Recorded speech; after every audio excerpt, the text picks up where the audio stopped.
Beneath the Masks, Chapter 1. Bruce Wayne was no ordinary guy. He had an endless supply of money, he was pretty powerful, he wasn't bad when it came to looks, and he was great with the ladies. But that was all just a cover to hide who he became every night. Batman. Avenging his parents' death, he became a vigilante in the night, protecting the innocent and bringing the guilty to justice. It was difficult living such a double life, but he managed to play the part well. Bruce had an image to uphold, which he did so by hosting various parties for no specific purpose. That was just the thing that people expected someone rich to do, and he had to live up to their expectations. If he managed to convince the city that he was a playboy with little regard for anything else, and he had certainly done so, no one would ever suspect him of being Batman. Tonight was one of those meaningless party nights.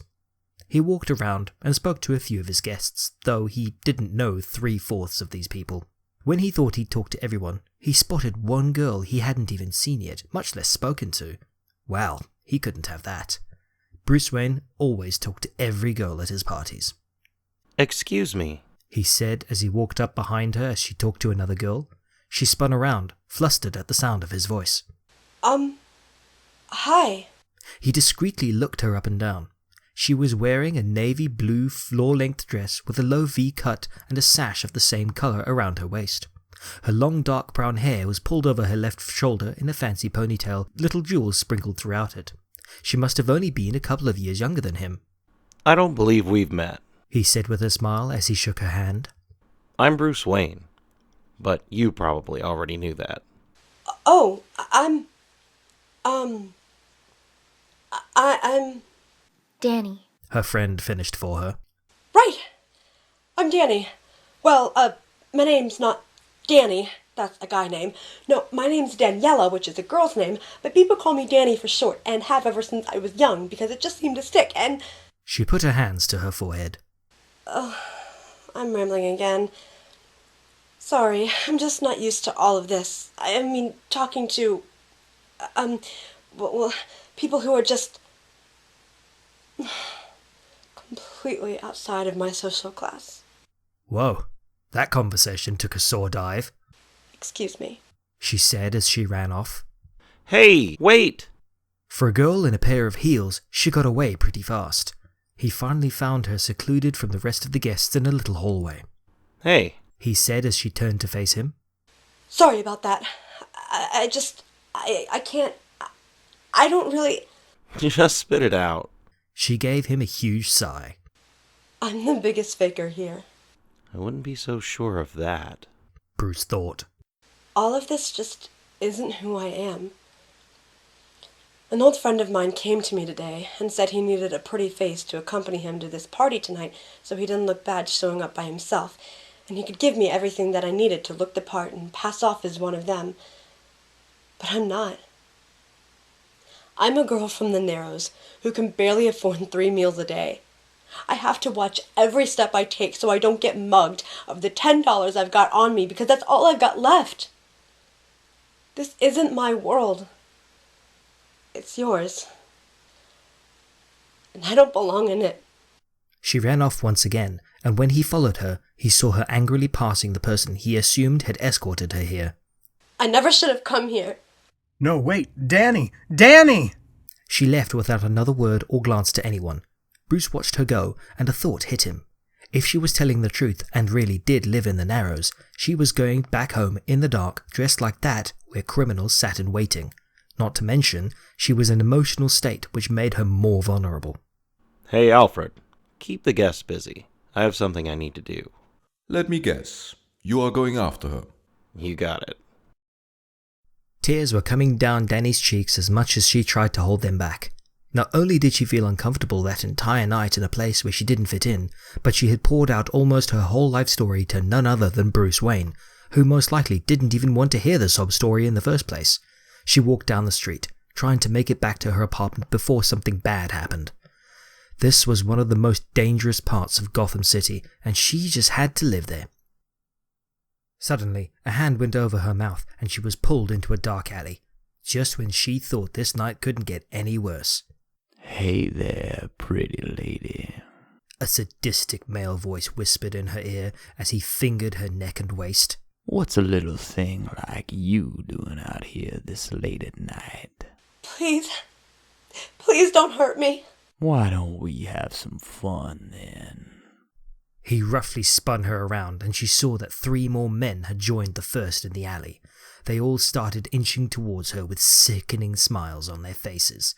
She got backed up into the wall as the space between them got smaller and smaller. Dani started screaming, so one of the men took out a piece of cloth and put it around her neck. She began to choke, all oxygen completely cut off. Her fingers clawed at her neck, trying to get the cloth off her, but he just pulled it tighter. Suddenly, she was no longer restrained and fell towards the ground, coughing and gasping for breath. She turned around to find none other than the Batman fighting with all of the men who had attacked her. It didn't take long for all of them to be on the ground in pain. Batman went over to her and extended his hand. She slowly took it as he helped her off the ground. Are you all right? Yes. Thank you. There was a noise, and they both turned to find the men getting back up and advancing on them once more. Batman grabbed Dani's waist and pulled her close to him. Hang on. He took some kind of tool from his belt. Suddenly, they were being lifted into the air. Dani threw her arms around his neck to keep from falling to the ground far below.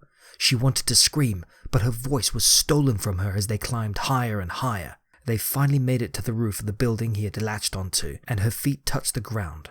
Immediately, her jelly legs buckled from under her, but Batman caught her as she began to fall. When she could finally stand again, she put her hands on her forehead and started walking around on the roof. Oh, what just happened? What just happened? Just take it easy. How can I take it easy?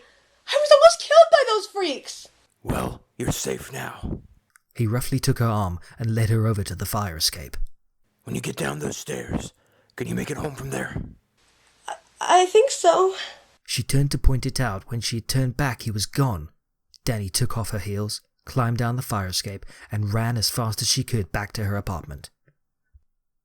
Bruce quickly changed out of the batsuit into his regular suit and booked it back upstairs to his guests, who were sure to be angsty after his absence. Master Wayne, Alfred said as he noticed Bruce come up. your guests have been asking where you were. And what did you tell them? That you were in the restroom. For 45 minutes? I used the excuse that the advertiser did not agree with you. Bruce groaned and hung his head in his hands. He wanted Alfred to make an excuse for him, but that was certainly not something he wanted everyone to hear. The girl, is she safe? She is now. Good thing I went after her, because, like I predicted, she ended up getting attacked. Very good, sir. You should get back to your party. Apologies for the excuse I created. Bruce had to smile at his butler's kind actions. The truth was, he couldn't be angry at Alfred if he wanted to. After his parents' death, Alfred became a fatherly figure to him and helped him with his trials of growing up. No worries, Alfred. As long as they're off the trail, I'll take anything you give. Chapter 2. Dani awoke to her phone vibrating fiercely. She groaned and rubbed her eyes and checked to see who was calling. She was surprised to find that it was her old grad school professor from a few years back. Hello? She answered, trying not to sound like she had just woken up. Hello, Dani? Yeah, it's me. Hi, it's Professor Shaw. I was calling to tell you about an exciting opportunity that's come up. Alright, what's up? She asks as she slowly climbs out of bed and went to the kitchen. She wedged the phone between her ear and her shoulder and started making herself some breakfast. She grabbed a piece of bread and put it in the toaster just for a couple of minutes. Well, a friend of mine from Wayne Enterprises contacted me and asked me if I knew anyone who could fill a certain position that they had open that needed filling as soon as possible. Okay. The job consists of sitting in at meetings, recording what happens, making spreadsheets as needed, conducting meetings to discuss budgets and other monetary issues, and keeping everything organized overall. Sounds easy enough. She said as she took the toast out of the toaster and started to spread some grape jelly onto it. I thought you would say that, which is why I recommended you for the job. Dani nearly dropped the toast and the knife she was currently holding. You did what? I knew right away that you'd be perfect for this. I told him all about you and he is looking at trying to hire you. You just need to go in and set up an interview with several people at the company, and then they'll get back to you. Professor, you are the greatest. I can't believe you did this. Don't thank me. You proved to me that you have what it takes. Good luck. Thank you so much. She hung up the phone and squealed happily. Perhaps this was her chance to finally make some money and get out of this awful place. She finished eating and dressed up in a striped blouse with a black jacket over it and black pants. When she looked in the mirror, she frowned as she noticed the purple bruises tinting her neck from the attack. She put some makeup on them, and she was pleased to see that they were now barely noticeable. After putting her hair up in a tight bun, she smiled at how professional she looked. She walked out and quickly caught a cab before she had a repeat of last night's experiences. Wayne Enterprises, please. She told the cab driver. You work there or something? I'm hoping to. She looked up at the tall skyscraper and had to shield her eyes from the sun to see the top. Nervously, she entered the building and was directed to the man's office that her professor had spoken about, Mr. Justin Rubel. When she got to the appropriate floor, she saw that there was a receptionist she had to speak with before seeing Mr. Rubel. Hi. She said as she walked up to the desk. I'm here to see a Mr. Rubel. Name? Daniella Molina. Have a seat and he'll be right with you. Thank you. She sighed and turned to go to the chairs when she heard her name. Dani! She turned round and saw Bruce approaching her. Mr. Wayne? I didn't expect to see you here. You didn't expect to see a Wayne at Wayne Enterprises? Well, I mean, I didn't expect to see you on this floor. I mean, you're a busy man, and I thought you'd be around somewhere else that's of more importance or something. She closed her eyes. Sorry, I'm rambling again. I just had some business to take care of. What are you doing here? Well, my professor from grad school recommended me for a position, so I'm here for an interview. But I'm not getting my hopes up. I mean, everyone here has had years of experience, but I've only just got out of grad school. Who knows? You'd be surprised what can happen here. A very attractive man, who she assumed was Mr. Rubel, came out to the waiting area and called. Daniella Molina? That's me. Wish me luck. You don't need it. She smiled at him and followed Mr. Rubel down the hallway into his office to begin the interview. Bruce approached the reception desk.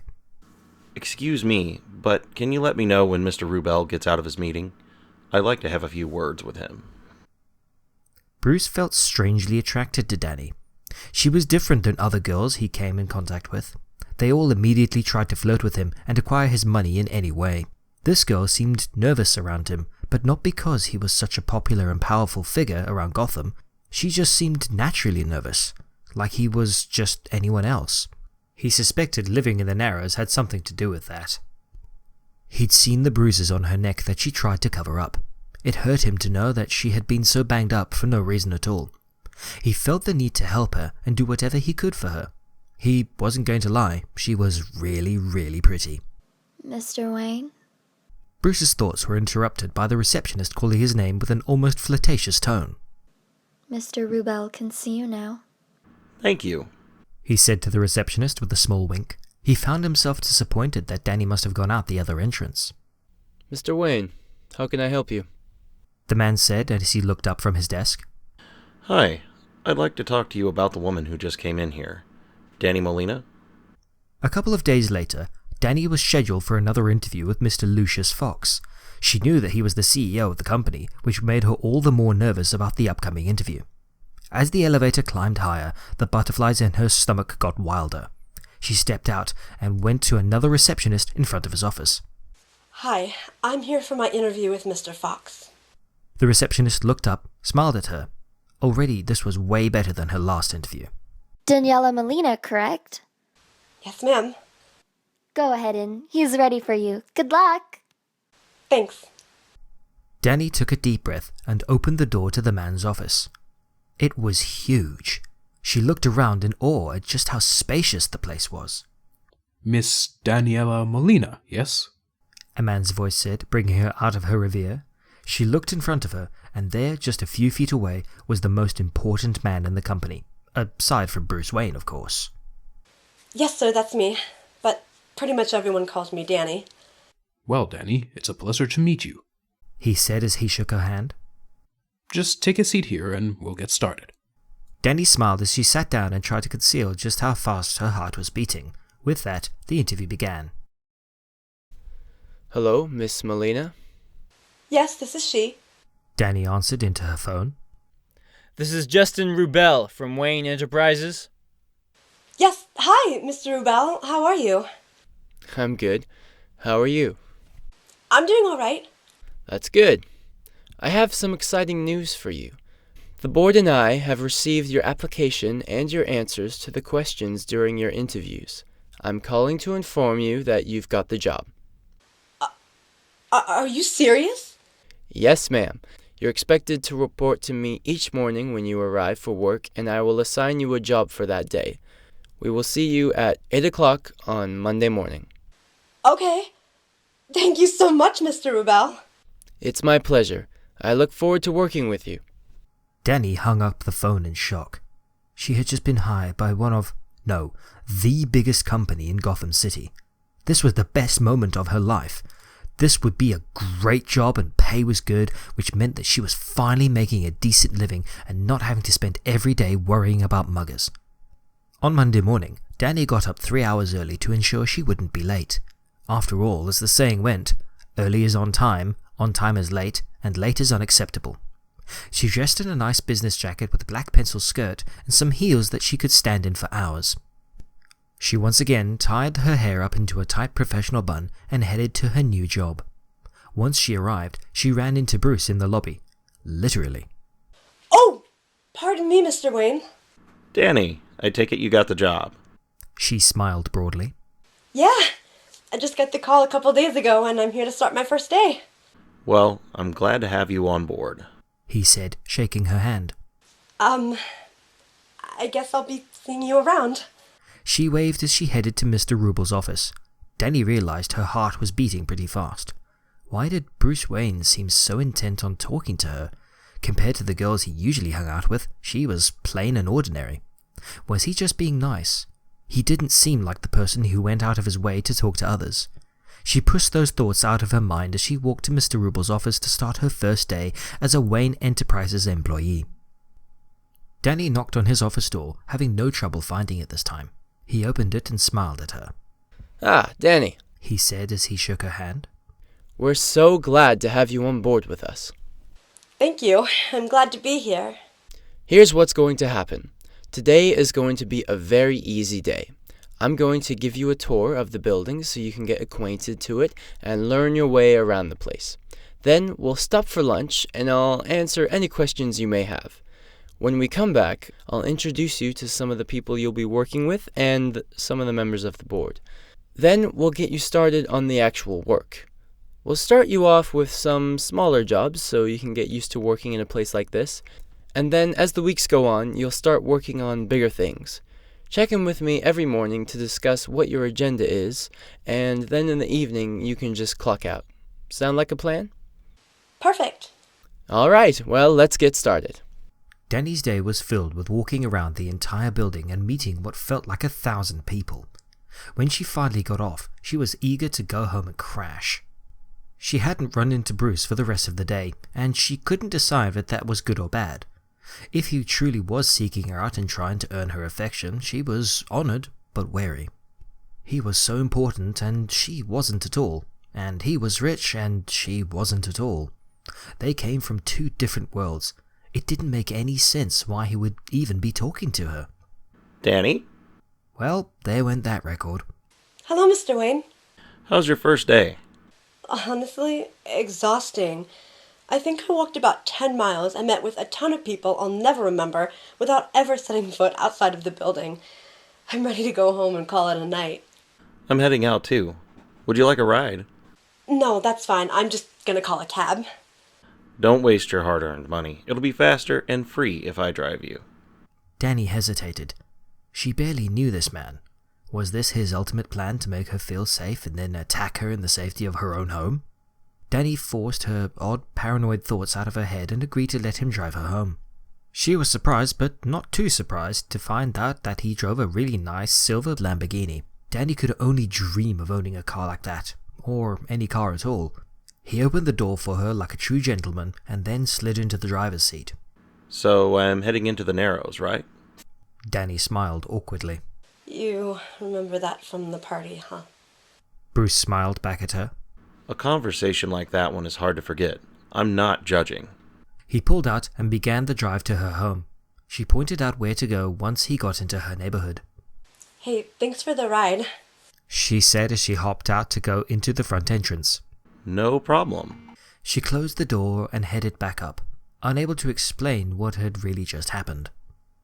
Chapter 3. The first few weeks of Dani's job were uneventful. She worked Monday through Friday from 8 to 5 and did all kinds of different jobs. For the first couple of days, Mr. Rubel guided her through everything she did and acted as her mentor for the job. Soon she was able to manage the work on her own. Sometimes she would sit at her computer for hours and make charts and study financial aspects of the company. Sometimes she would sit in on the meetings with Mr. Rubel to get a feel of how they were to be run so she could do one herself in the coming weeks ahead. Sometimes she would just run errands for other people. Whatever Mr. Rubel asked her to do, she did so as efficiently as possible. There were some days when she saw Bruce several times, and other days when she never saw him at all. It felt like he was flirting with her, but she knew his reputation for being a playboy and was not about to let herself fall into the trap so easily. At the same time, it felt nice for her to be noticed. She was shy and didn't exactly get around a lot. It was the simple things like giving her a ride that made her feel like her life was actually worth living.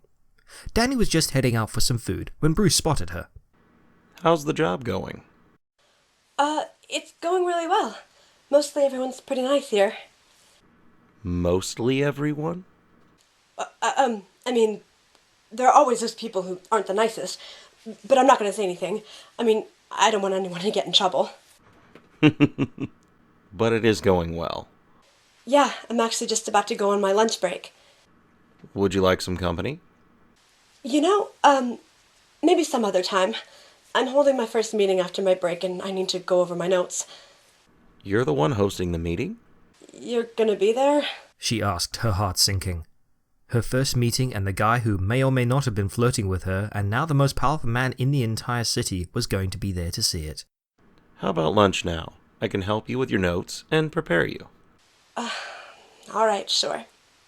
This was going to be a great hour. As uncomfortable as that lunch was, Dani had to admit that Bruce had been really helpful. She felt much more prepared and confident that she wasn't going to put everyone to sleep. And if things really didn't turn out well, Mr. Rubel would be sitting in to help her anyway. Dani anxiously waited for the room to fill up as she prepared her notes and slides for her PowerPoint.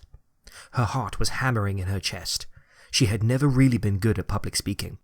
She was that kid in her required speech class in college who got sick right before she went to speak. Alright, let's get started, Mr. Rubel said at the front of the room. This is Dani Molina, and she is going to be conducting this meeting for us this afternoon. There was a light applause from around the room, and Mr. Rubel took his seat.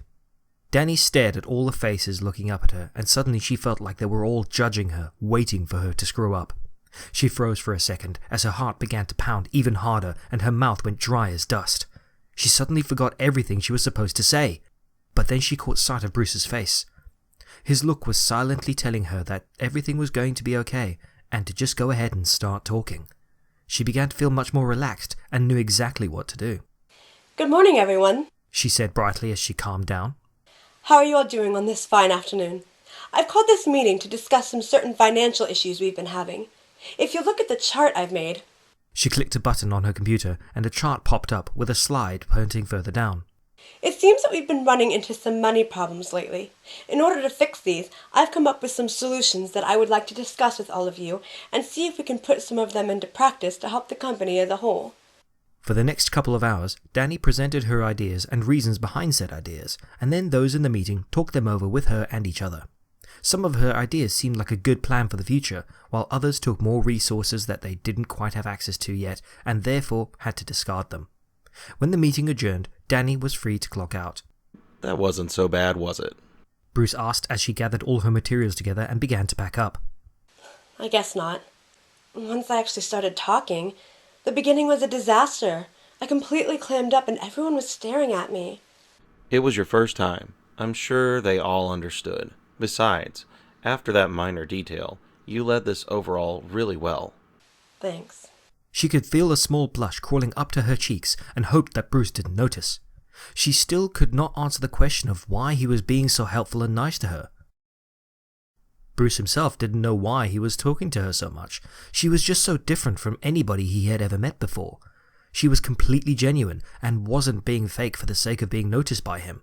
He was noticing her because she was being herself, and he really liked that about her. The weeks passed by, and Dani continued her work just like always. Bruce remained on watch every night as Batman. He found himself regularly checking in on Dani and making sure that she was okay. But he didn't allow her to distract him from those who really needed his help. He remained the knight that the city wanted and needed. After meeting with Mr. Ruble in the morning, Dani went to her new desk that she had received after it was decided she was doing enough work to have earned her own spot. To her surprise, a small little box sat there waiting for her. There was a tiny card with a handwritten note that said, There wasn't a card that said, "Way to get through your first meeting at the top business in the city in front of the man himself. So here's a little something to make up for it." Dani opened the box and gasped. Inside sat a gorgeous silver necklace that she was sure had cost hundreds of dollars. It was the most beautiful thing she had ever seen by far. She could work as much as she wanted and still wouldn't be able to afford something like this for years. It was just exquisite. She held it gently in her hands, almost afraid to touch it, like she would permanently ruin it if she did so.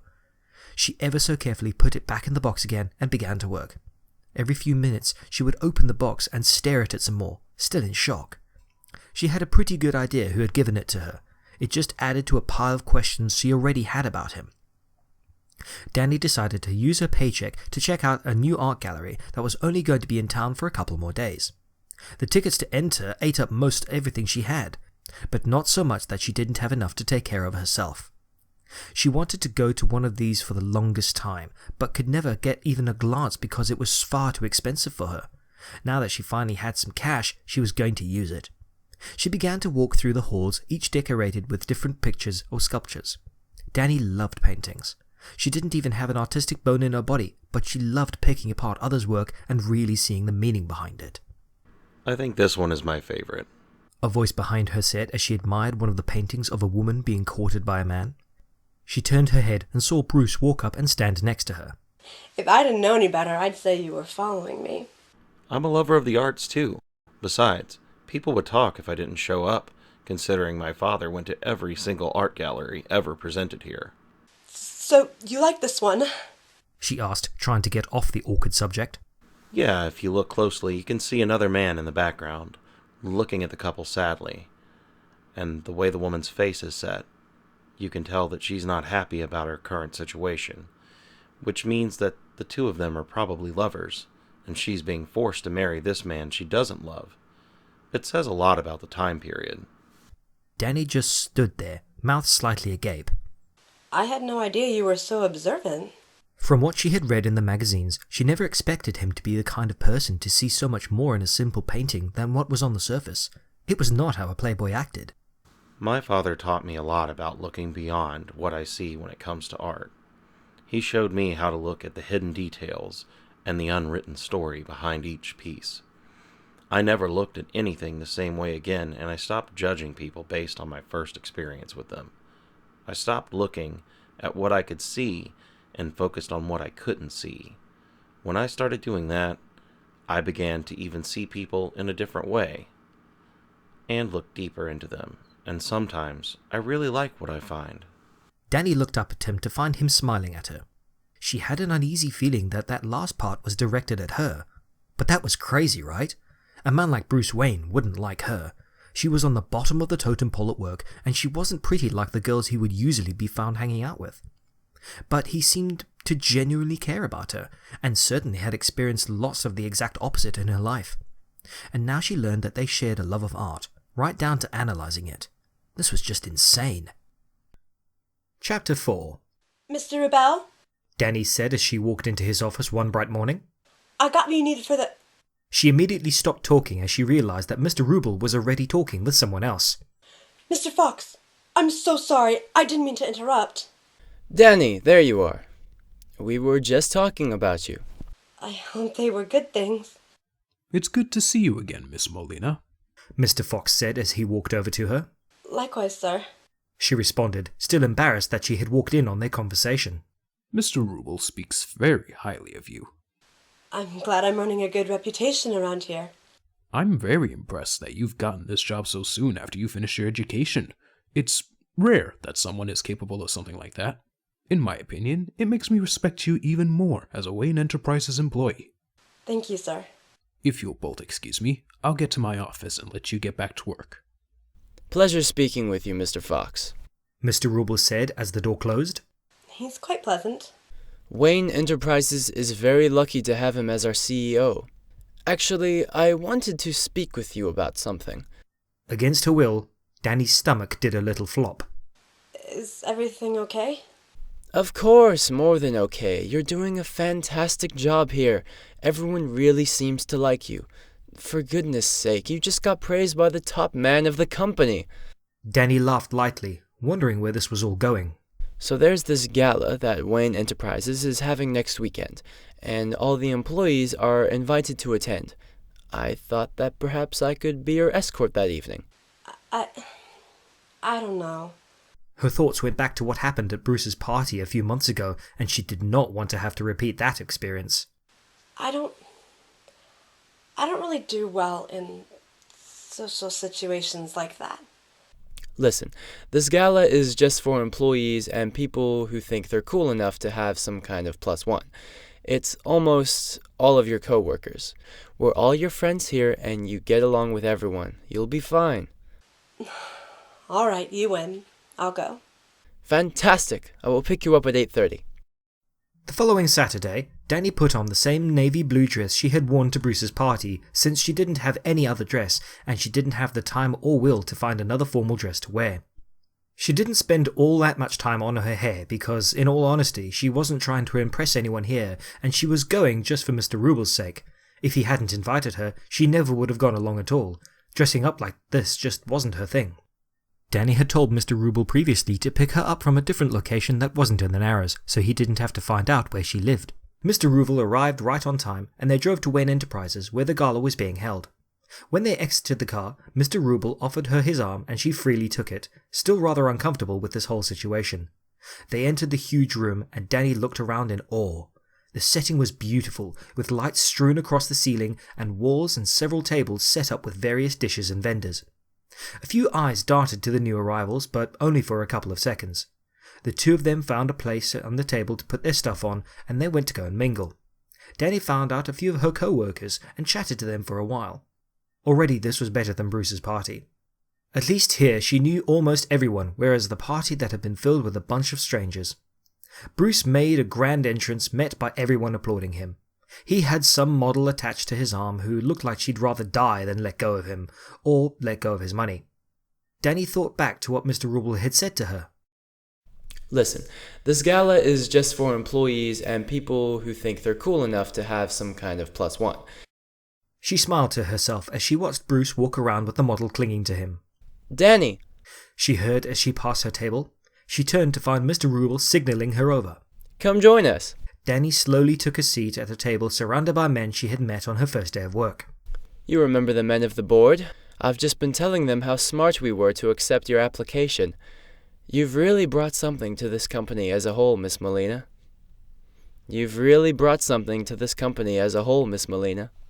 Dani gave him half a smile. She would never say it out loud, but this whole situation was incredibly awkward. The men circled around the table seemed to be judging her, like they still weren't sure why they'd hired her in the first place, and believed that she was really working hard. Miss Molina, it seems Mr. Rubel thinks very highly of you, one of them said. She could notice the slightest hint of disdain hidden in his voice. You've just gotten out of graduate school, correct? Yes, sir. Not many people at that level of education and experience are qualified for such a job. You must have really brought a lot to the table. Well, my old professor recommended me for the job and told me to apply. I just filled out the application and did the interviews like everyone else. Indeed. There was that judgmental tone again, and he wasn't trying very hard to hide it. Mr. Rubel seemed to notice the tension and stood up. Care to dance? He asked as he offered her his hand. She smiled up at him with immense relief and gratefully took his awaiting hand. He led her out onto the dance floor, and they began to sway together in circles. Her hand rested on his shoulder, and her other was clasped in his. Sorry about that. I didn't mean for that to be so awkward. Dani smiled. It's really okay. If you think I'm doing a good job, then that's all they really care about, even if they don't like me. Just give them some time. They don't really like any new employees. It took months to get them to like me. And now here we are. They hang on my every word. Dani laughed at his playful tone. So, is tonight as bad as you'd thought it'd be? Surprisingly, no. I actually am having a good time. I'm glad to hear that. They danced for a few more seconds before they heard. Mind if I cut in? Mr. Ruble turned to find Bruce standing behind him. Dani couldn't ignore the fact that her heartbeat increased by several notches. Of course. Mr. Ruble answered as he moved aside. Bruce stepped closer to her and gently took her hand in his and put his other on her waist, sending a wave of goosebumps across her skin. She had never been this close to this man before, and she was surprised to find that she really wasn't all that uncomfortable. They slowly swayed together in time with the music. The whole moment seemed so surreal to her. Are you enjoying yourself? Well, I don't really, go dancing much, so I guess I don't exactly have anything to compare this to. I meant the evening. Are you enjoying the gala? Oh. Dani said quietly as she blushed furiously. Yeah, it's really nice. Bruce smiled at her. This isn't your thing, huh? If possible, Dani blushed even harder. Is it that obvious? I was actually surprised to see you here. Mr. Rubel invited me to be his, date. I see. But you're right. This isn't me. I'm just putting on a mask once again to try to please the people around me. Believe me, if anyone understands anything about putting on mask, I do. Their small dance continued in silence as she reflected on his words. She saw out of her peripheral vision that people were staring at them, but as they kept swaying, it was almost like she didn't even notice them. Chapter 5.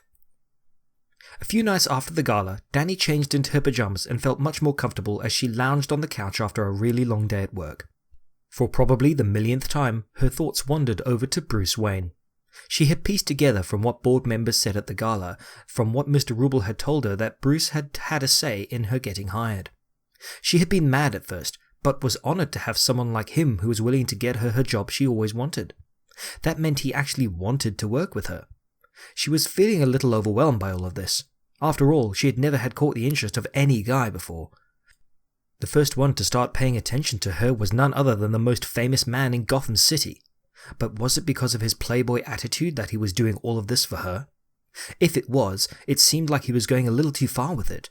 Didn't he normally just toss a couple of winks to girls here and there, show up at places with his rent-a-model, talk with his flirtatious voice and buy a few things that weren't for sale? It was getting to the point where she saw him almost every day at work, even if it was only for a few seconds. And more surprisingly to her, she found herself looking forward to these times that she saw him, and was disappointed when she didn't. She was so lost in her thoughts she almost didn't notice what was outside her window. She thought she saw an unmistakable man in all black with a pointed mask, but when she ran to the window, she could find no one there. All the same, she knew she had just seen the Batman. Was he watching her? Had she caught the eyes of both Bruce and Batman? That was impossible, right? Master Wayne, Alfred said as Bruce removed his cowl down in the Batcave. Anything unusual? No, just another slow night. In that case, can I assume you went to go see Miss Molina? How did you know that? You just told me. Bruce sighed. He never could hide anything from that man, and he'd certainly tried to in the past. I can't help it. I've just felt drawn to her ever since I saved her when she left my party. She's different from anyone I've ever met before. Even Rachel. I never heard you speak this way about someone before. She's just not like the others. She treats me like any other human being, and doesn't seem to have any interest in the fact that I'm a billionaire. When I talk to her, I don't feel like I have to hide who I really am. I don't have to put on the whole playboy thing. I feel like she just gets me in a way that even she doesn't understand yet. Master Wayne, when can I expect her over? Alfred asked with complete innocence. I'm not bringing her here, Alfred. Not only could she find things she's not supposed to, but I don't want to scare her off. She's really shy, and I'm not sure I've gotten completely through to her yet. There is more to it than that, isn't there? Bruce sighed again and ran his hands through his hair. I don't know. I just feel like it's too soon. Like I'm disgracing Rachel if I let Dani into my life. As much as it pains both of us, Miss Staves is gone, and she wouldn't have wanted you to be alone for the rest of your life, wondering what you could have been with her. But when will it be okay to let Dani in? Well, I'm sure it will be all in good time, sir, he answered with a glimmer in his eye. It was Friday morning, and Dani was going to Mr. Rubel's office just like she did every other day for the past few months now. Good morning, Dani, he said as she came through the door. Good morning, sir. Listen, are you busy tonight? No, not at the moment. Well, I'd like to meet with you for dinner to go over some business details. We need to talk about some future plans for you here at Wayne Enterprises. And there are some aspects of the company I need to sort out with you. Alright, that sounds like a plan. Okay, so I will pick you up at 7 and we'll go to the restaurant. It's pretty upscale, so dress nice. So this was a business dinner. Dani had never eaten at fancy restaurants. Bruce's party and the gala were the only fancy things she had ever been to before. While she was a bit nervous about how it would go and how she should act, she had to admit that she was pretty excited to be able to say that she had Friday night plans, even if it was just business. Dani went all out that night.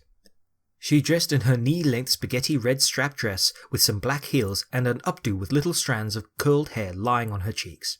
For the final touch, she put on her new silver necklace that she had yet to wear.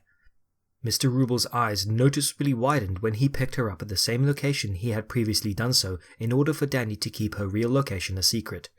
Wow, you look amazing. Thank you.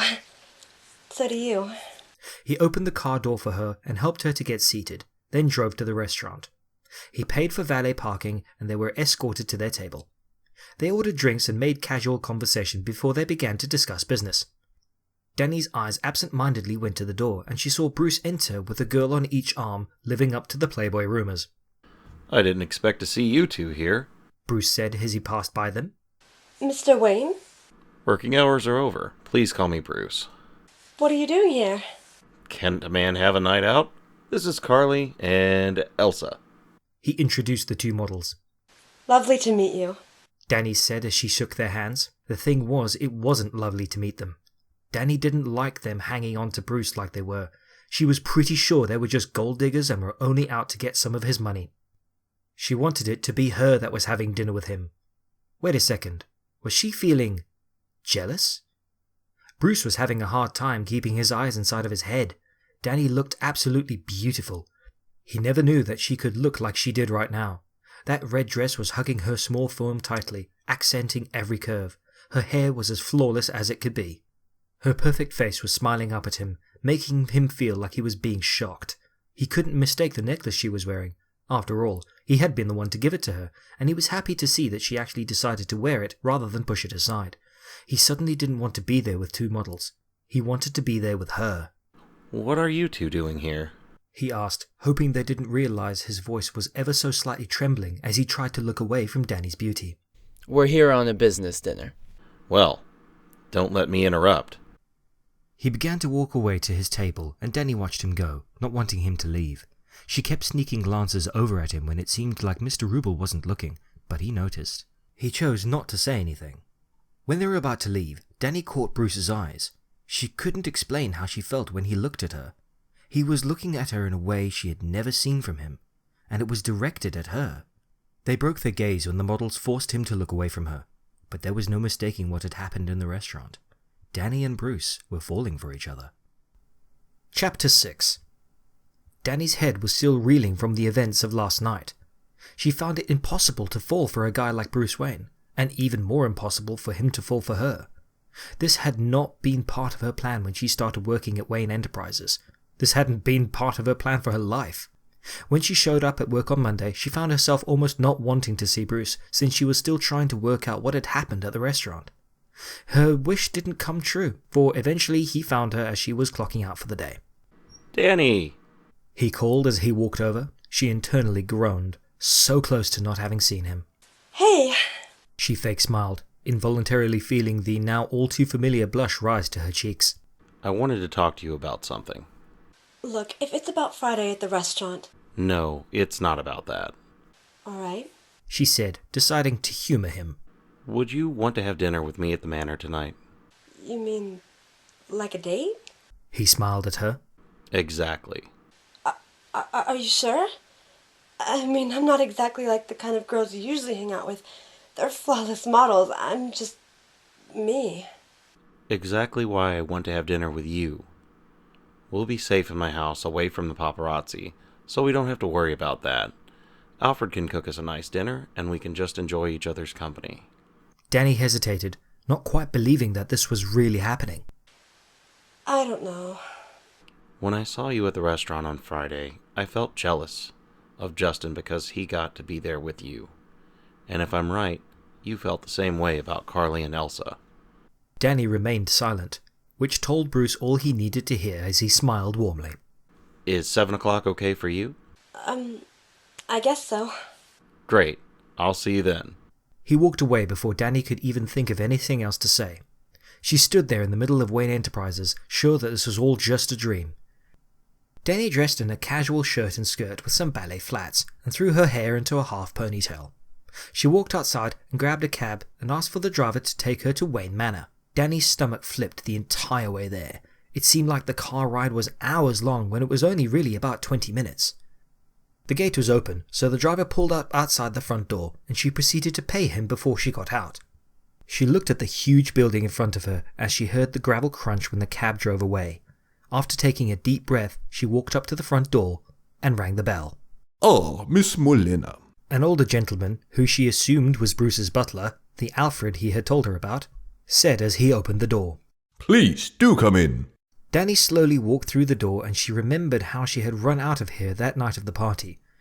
She was still embarrassed about that night, even though Bruce probably thought nothing of it. However, that night did lead to a date with the Gotham Prince, so maybe she should have been grateful. Master Wayne is getting ready upstairs. He should be down any minute now. If I may direct you to where you will be eating. Dani followed him to a room with a small table for two and several dishes laid out on it. It was all set up well, and though Dani was nervous, she had a feeling this was going to go pretty nicely. Dani, sorry if I kept you waiting. Nope, I just got here a couple minutes earlier. He pulled out the chair for her before sitting down himself. Alfred served them as the two of them talked while they ate. Dani realized they had much more in common than she initially realized. She was beginning to think that the whole Playboy thing was just an act to hide who he really was. And to be honest, she was really liking who he really was. He loved the arts just like she did, which she had proved at the gallery. Like him, her parents had died when she was fairly young, but she had been older than Bruce by a few years when her parents passed due to a fatal illness. She found conversing with him was much easier and comfortable than she had expected it to be. After months of talking stuttery around him, she was now talking to him as if she was an old lost friend, and she liked it. She hadn't been able to talk to someone like this in a really long time. The night went on, and when she looked at her phone, she realized she'd been at his house for 3 hours, and she didn't feel like she wanted to leave. Well, I think I should be getting home, she said as she stood up. I've still got work tomorrow. I understand, Bruce said as he stood up as well. Want me to drive you home? Sure. The two of them walked to Bruce's Lamborghini, and the ride home was filled with more casual talk. As Bruce pulled up outside of Dani's apartment, she tried to hide how much she wanted to stay with him. I had a really nice time tonight. Me too, Dani answered as she got out of the car. Maybe we can do it again sometime. Dani smiled broadly. Maybe. As she walked up the stairs to her apartment, she reflected over the night. Definitely the best night of her life. Dani was making some tea for herself in the employee lounge when she felt a familiar voice whisper in her ear. Hey, sweetheart. She laughed as his breast tickled her ear and turned around to face him, leaning back onto the counter. Just because we had one date does not make us an item. Well, let's fix that. Are you busy on Friday? No, I'm not actually. We can get together then. But you're coming over to my place this time, and I'll cook us something. No, I can't let you do that. Hey, you provided everything last time, I provide everything this time. That's just how it works. I mean, if you want to eat at the manor, you can, but you'll be eating alone. All right, your place it is. I need to see it my way. That Friday, as soon as she was free to clock out, Dani rushed to the store to buy some ingredients, then back home as fast as she could to start cooking dinner.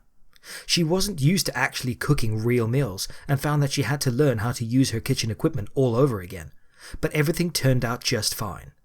While she waited for everything to cook, she changed into a nice pair of comfortable jeans and a black cami under a form-fitting white button-up shirt. She arranged her dishes on the table and set out a couple of candles.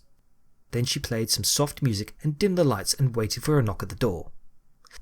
It didn't take long for that knock to be heard all throughout the apartment, making her heart skip a couple of beats. She went to the door, took a deep breath, and opened it. Hey. Hi, come on in. Bruce walked into her small apartment and looked around. It's a nice place you've got here. No, just don't. It's nothing like what you're used to, I'm sure. Well, it's not, but it's still nice. You did not come here to talk about my living space. You came so we could have dinner together. That I did. Well, everything's here. She escorted him to the table where they sat down and began to eat.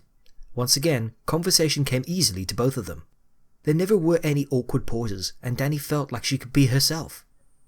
The same went for Bruce. He never felt this way with anyone, not even Rachel, and that was saying something. Hey, Bruce, can I ask you something?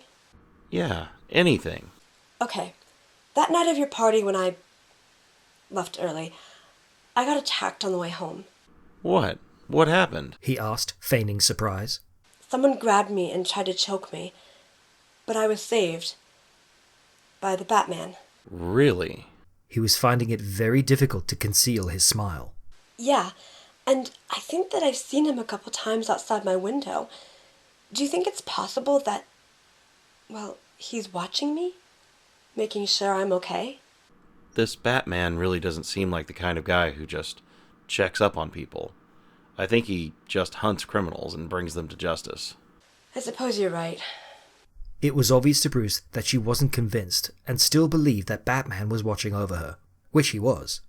But she was not allowed to know that. He made a mental note to stop checking on her so often so she didn't get any more suspicious than she already was. Chapter 7. Bruce and Dani went on a couple of more dates privately throughout the next few weeks. With each one, Dani became less nervous and more conversation was always easier than the previous date. On one Saturday, Dani headed over to the manor. Good afternoon, Miss Molina. Alfred greeted her after she rang the bell. To what do I owe the pleasure? I was hoping to see Bruce today. I wanted to ask him something. Is he here? Yes, I believe he's just in his room. You can go on upstairs. It's down the hall, third door on the left. Okay, thanks. She walked up the stairs and took a look around, convinced that she needed a map to get through this place. Bruce? She called, hoping he would answer.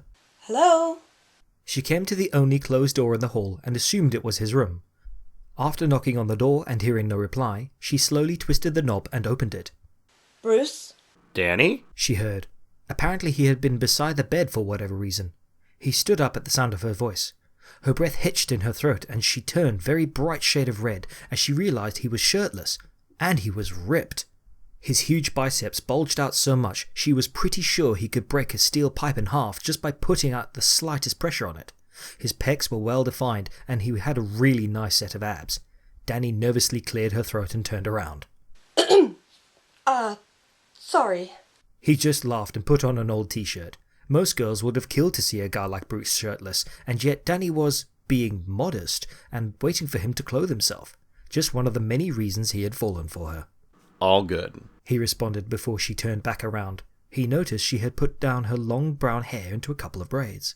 You look cute. She laughed as she fingered her braid. Thanks. Come on, let's go to the kitchen. I'm starving.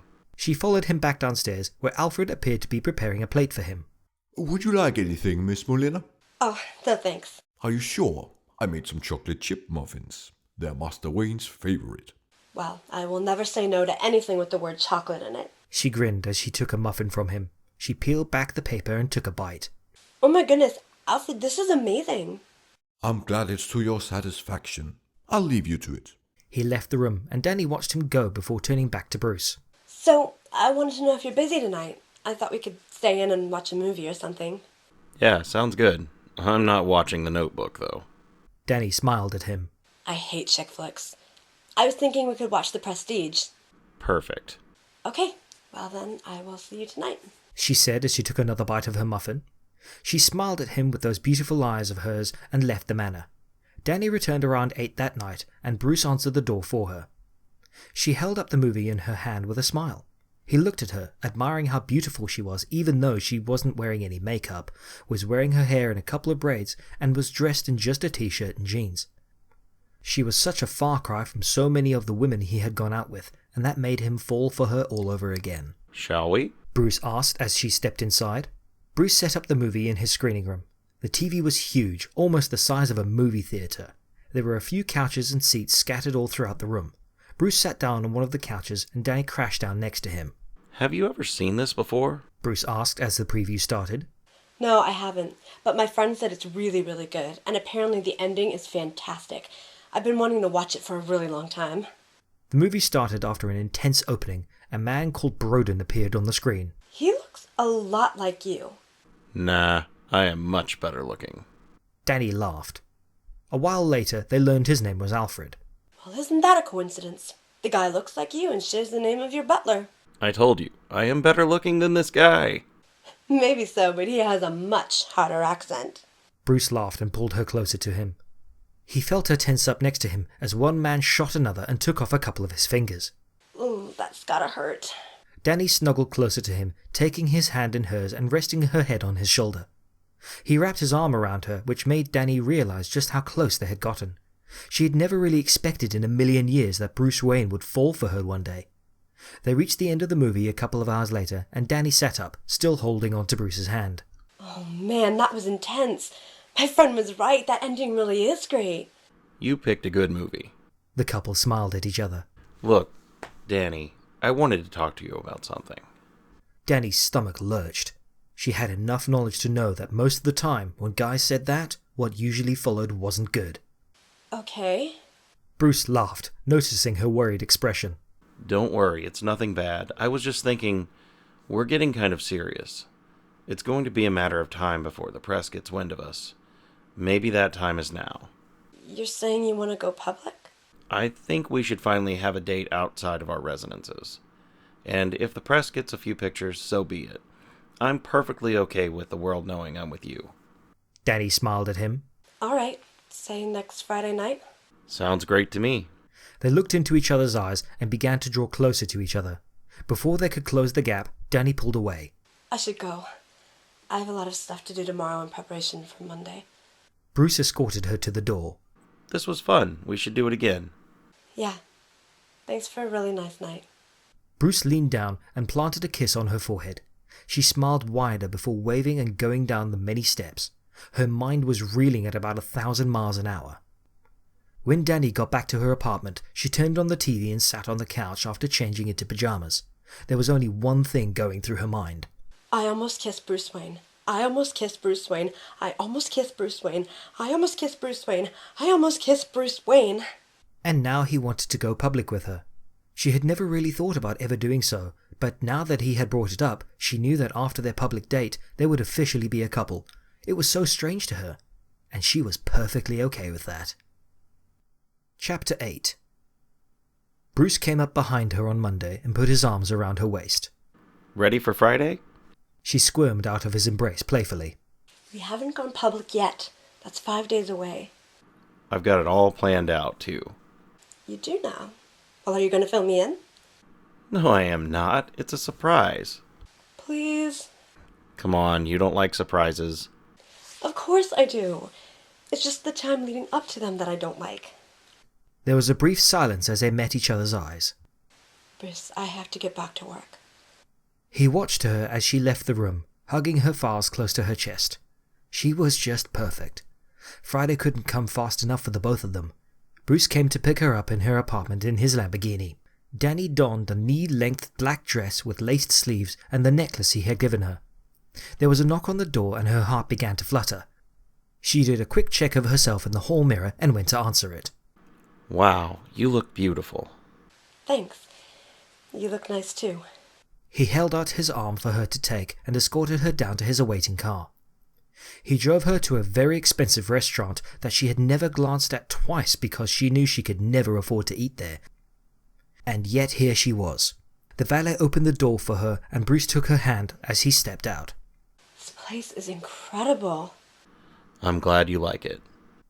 Dani could not ignore the stares that they got from pretty much the entire restaurant as they walked in. It made her feel a little uncomfortable, but she tried to push those feelings down. They were seated at the best table in the place, and they placed their orders with the waiter, who seemed really nervous that he was serving Bruce Wayne. They talked together, just like they did on all of their dates, and conversation was still easy.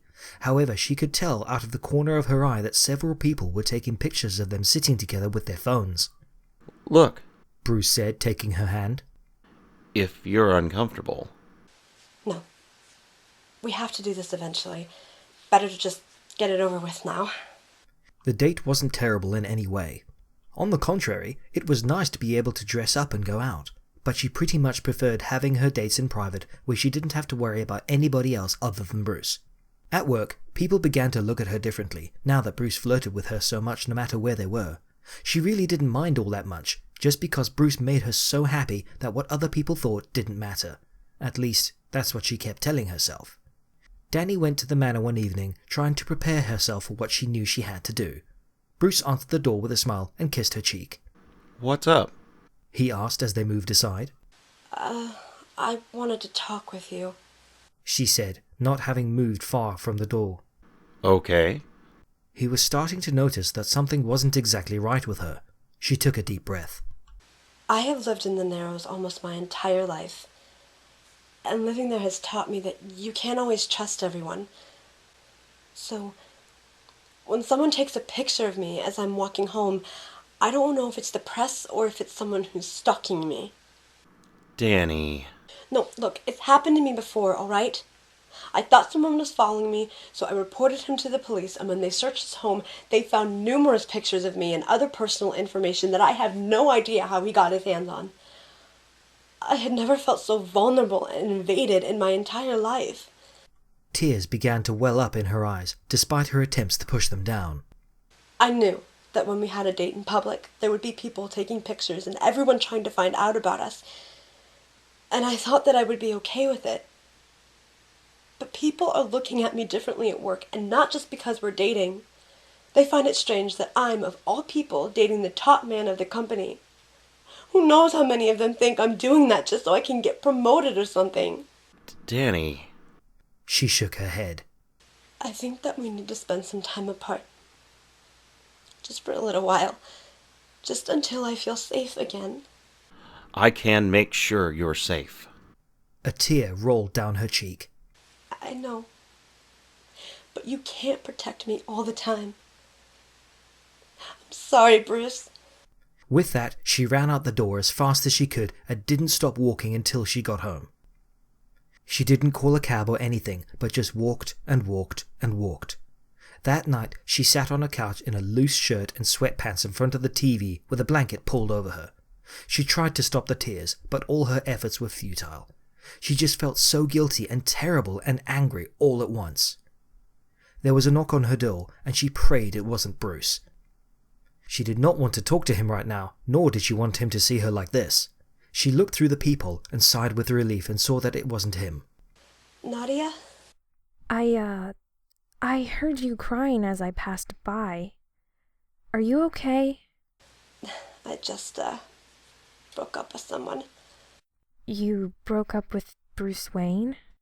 I guess everyone knows we were dating, huh? It's all over the tabloids. What happened?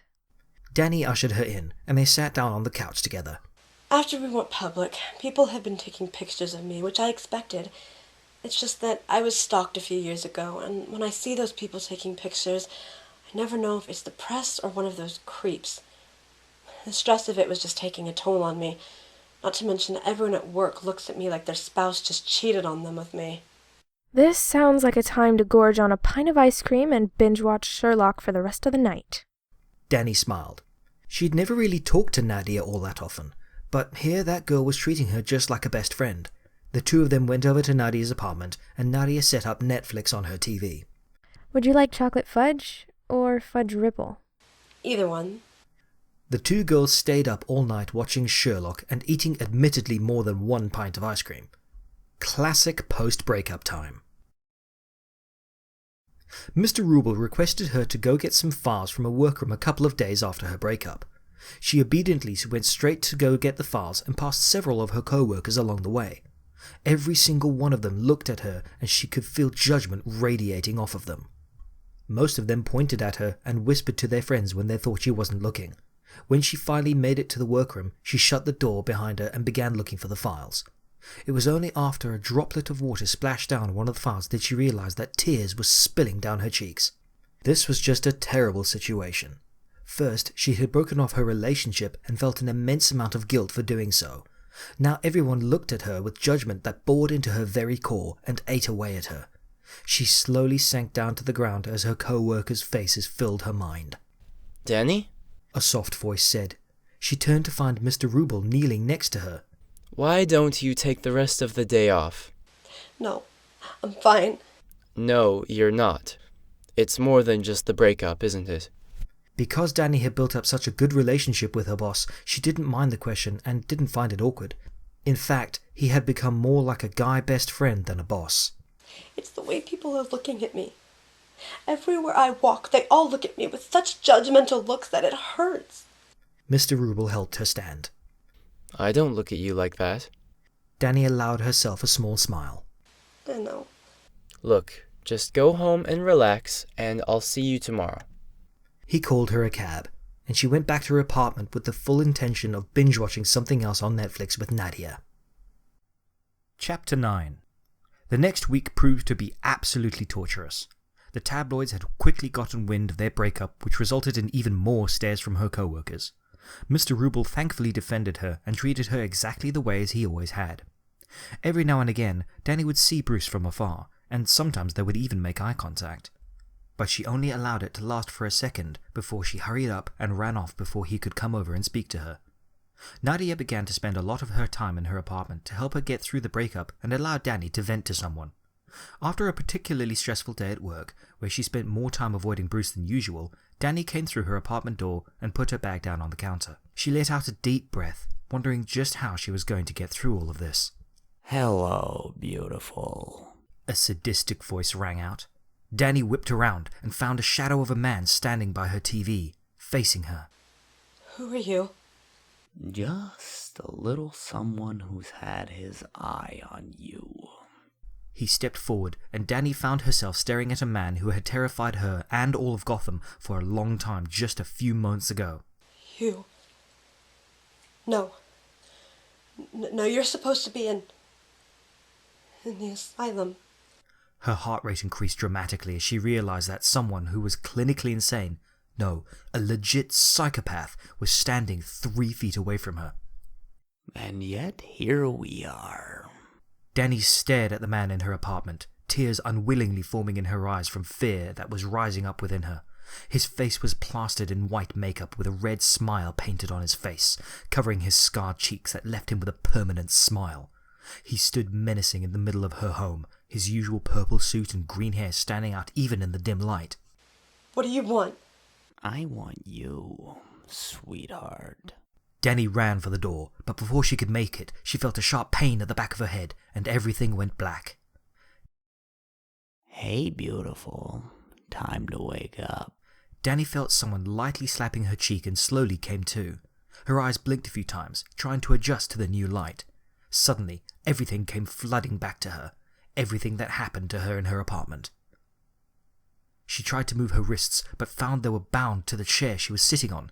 She noticed her jacket had been taken off, so she was only wearing her black tank top and skinny jeans she had worn to work before, along with her boots. She looked up and saw the man called the Joker smiling back at her. Nice to see you're awake. Why are you doing this? Why do you think? I want to bring Batman down and get rid of Gotham's Dark Knight, just like I got rid of its White Knight. Everyone said Batman killed Harvey. No. You see, no one killed him. I just slowly brought him down to my level, to the point where he wasn't a White Knight anymore. Why take me to get to him? Why not anyone else? I've seen the pictures, and I know you're going out with that lovely Bruce Wayne. Lucky you, he's a cutie. That brought your rank up, which means Batman will do anything to save you. What if he doesn't come? Then what will you do? Oh, he'll come. He'll come. The Joker left the room, leaving her alone. Dani frantically looked around for something she could use to escape. Finding nothing, she leaned over as much as she could and spit on her own wrist. She then tried to pull her now slippery wrist out of the rope. It took some time, and her wrist was red and raw when she finally got it out. She went about untying her other wrist and feet. She carefully took her shoes off, knowing she could sneak around quicker and quieter if she was barefoot. After trying the doorknob, she found it locked, which she had expected. She took a pin from her hair, allowing it to fall in her face, and fed it into the lock until she heard a click and the door opened. She then quietly as possible turned the doorknob and unlocked the door. After taking a quick look around to make sure the Joker was not in sight, she bolted off in one direction, hoping to find an exit. This place, which she guessed was some kind of warehouse, was a maze. She had no idea where she was. She tried several different ways, but all of them proved to be dead ends. Her heart was pounding in her chest as she tried to get out before she was found by the Joker. Suddenly, an arm wrapped around her waist and another went around her neck. That was a mistake, my lovely girl. She heard the Joker purr in her ear. I don't tolerate mistakes. She heard him take out a knife, and she thought for sure that he was going to slice her neck. Instead, he left a small cut on her cheek. She winced, but did not allow herself to make a sound so he wouldn't get the satisfaction of seeing her in pain. She could feel a small trickle of blood crawl down her cheek from the cut. The Joker dragged her back into the room and shoved her into the chair. He took more rope and tied her hands back onto the armrests. Just so you don't feel like you want to try again, he said as he took out his knife once more. He made a much deeper slice into her arm. Don't worry. It won't leave a scar. Tears flowed down her cheeks, burning the cut that he had previously made. You and I, doll, are gonna make a little video. He held up a small video camera and turned it on. Oh, the tears really help. This is gonna be great. All you have to do is read these little cards that I hold up for you. He took out some large index cards with messy writing scrawled on them. And action! Dani looked at the card he was holding. Batman? She choked out through her tears as the cut burned from her arm. If you're watching this, you have 48 hours to find me. If you don't, I'll be taken away where you'll never find me. Dani started sobbing as each card just held worse news than the one before. Finish! Hurry up. Time is ticking. The Joker held up the camera so he was filming himself. To give you a little incentive, Mr. Batman, here's what's gonna happen. If you don't find the girl in the next few hours, I have a little treat for her. Best you hurry up, before Bruce's sweetheart is gone forever. He snapped the camera shut and turned to Dani. That was perfect, sweetie. He went up to her and caressed her cheek and neck. Dani squirmed her head away from him, but he just roughly grabbed her face in his hand and forced her to look at him. Better hope that boy gets here in time. He smiled and began to laugh way too hard. More tears rolled down Dani's cheeks from the pain and the fact that she was trapped with a psychopath. A very evil, deranged psychopath. Chapter 10. Master Wayne, you are going to want to see this. Bruce walked into the room to find Alfred staring at the TV with an ashen face. He looked at the TV screen to find his beloved Dani tied to a chair with tears streaming down her face, a small cut on her cheek, and a large gash on her arm. Bruce watched the TV screen in horror. She was reading something from the other side of the camera, and it was an announcement for Batman. When the camera turned to show the world who was filming, Bruce's heart nearly stopped. To give you a little incentive, Mr. Batman, here's what's gonna happen. If you don't find the girl in the next few hours, I have a little treat for her. Best you hurry up, before Bruce's sweetheart is gone forever. The tape flipped off and went back to the news station. He's back. And it seems he has gotten Miss Molina to get to you. How could I have let this happen? I told her I could make sure she was safe. You still can. You must find her and keep her safe from the monster who took her. Where would I even start? I believe that Mr. Fox should be able to assist you. Fox, Bruce called as he entered the man's office. I need your help. What seems to be the problem? Dani's been kidnapped. Dani's been kidnapped? He exclaimed, bolting up from his seat. It gets worse. She's been kidnapped by the Joker. I have to find out where she is. She's in a lot of trouble. We both know he doesn't play nice, and I can only imagine the terrible things he's doing to her. I'll get right on it. Bruce and Lucius went into his concealed lab where he kept all of his computer junk and techie stuff. He sat down and began pulling up different pages on several screens. I'll try to see if I can track down where the video was taken, and maybe that'll lead us to her. Call me as soon as you get something, and please hurry. We don't know how long she's got. Dani's arm still burned from the gash the Joker had left. She had been worried that she would now bleed out, but of course he wouldn't allow that to happen. He couldn't let her die. Yet. Every time Dani struggled against her new ropes, a surge of pain coursed through her arm. He had tied them even tighter, so there was no squirming out of them this time. She looked around once more, trying to see if there was anything at all she could use to free herself. She noticed that the more she moved her feet, the looser the ropes became, since she was now barefoot. She started moving them as fast as she could. If she could just get her legs free, that could be enough to initiate her escape. Finally, the rope slid off her feet, and it wasn't long after when the Joker walked in. Hello, gorgeous. Do you realize you only have a little over 24 hours left? I've been held here that long? She thought. It seemed like a lot longer. You better hope old Bat Boy will come in time. Otherwise, you and I are gonna have one heck of a time together. He was finally close enough for Dani. She lifted up her foot and nailed him right in the crotch. He kneeled over and she whacked him in the head, sending him to the floor. Standing up with the chair, she kicked him once more in the head. She then frantically tried to find his knife to cut herself loose. It proved difficult with the chair attached to her, but every time he started to get up again, she delivered another kick to his face. It gave her just enough time to find his knife and snap her ropes. When she was finally free from the chair, she swiftly punched him hard in the face, just because. She ran out as fast as she could, trying to find her exit. She was already lost, and she knew she would never get out before he caught her, so she tried at least to buy herself some time. She picked up another chair that was close by and rammed it through the window. When she saw that she was a couple of stories up, she knew she would never be able to make it to the ground without breaking something. She threw a chain out the window and wrapped it tightly around a beam. It seemed like it would hold her well enough. She heard the Joker's heavy footsteps running around trying to find her. There was no way she could make it down and out of sight before he found her. She hid behind a large beam in hopes that he would think that she had climbed down and prayed he didn't see her. She listened as he ran up to the window, and she assumed he was looking out when he said, "Make your escape, did we, doll? You won't get far." When she heard his footstep depart, she slowly inched out from behind the beam, relieved her plan had actually worked. She was about to go to the window when she felt a cold steel knife pressed against her throat. Her heart sank. All of that work for nothing, and she had been so very, very close. "You've got some kick in you, sweetheart.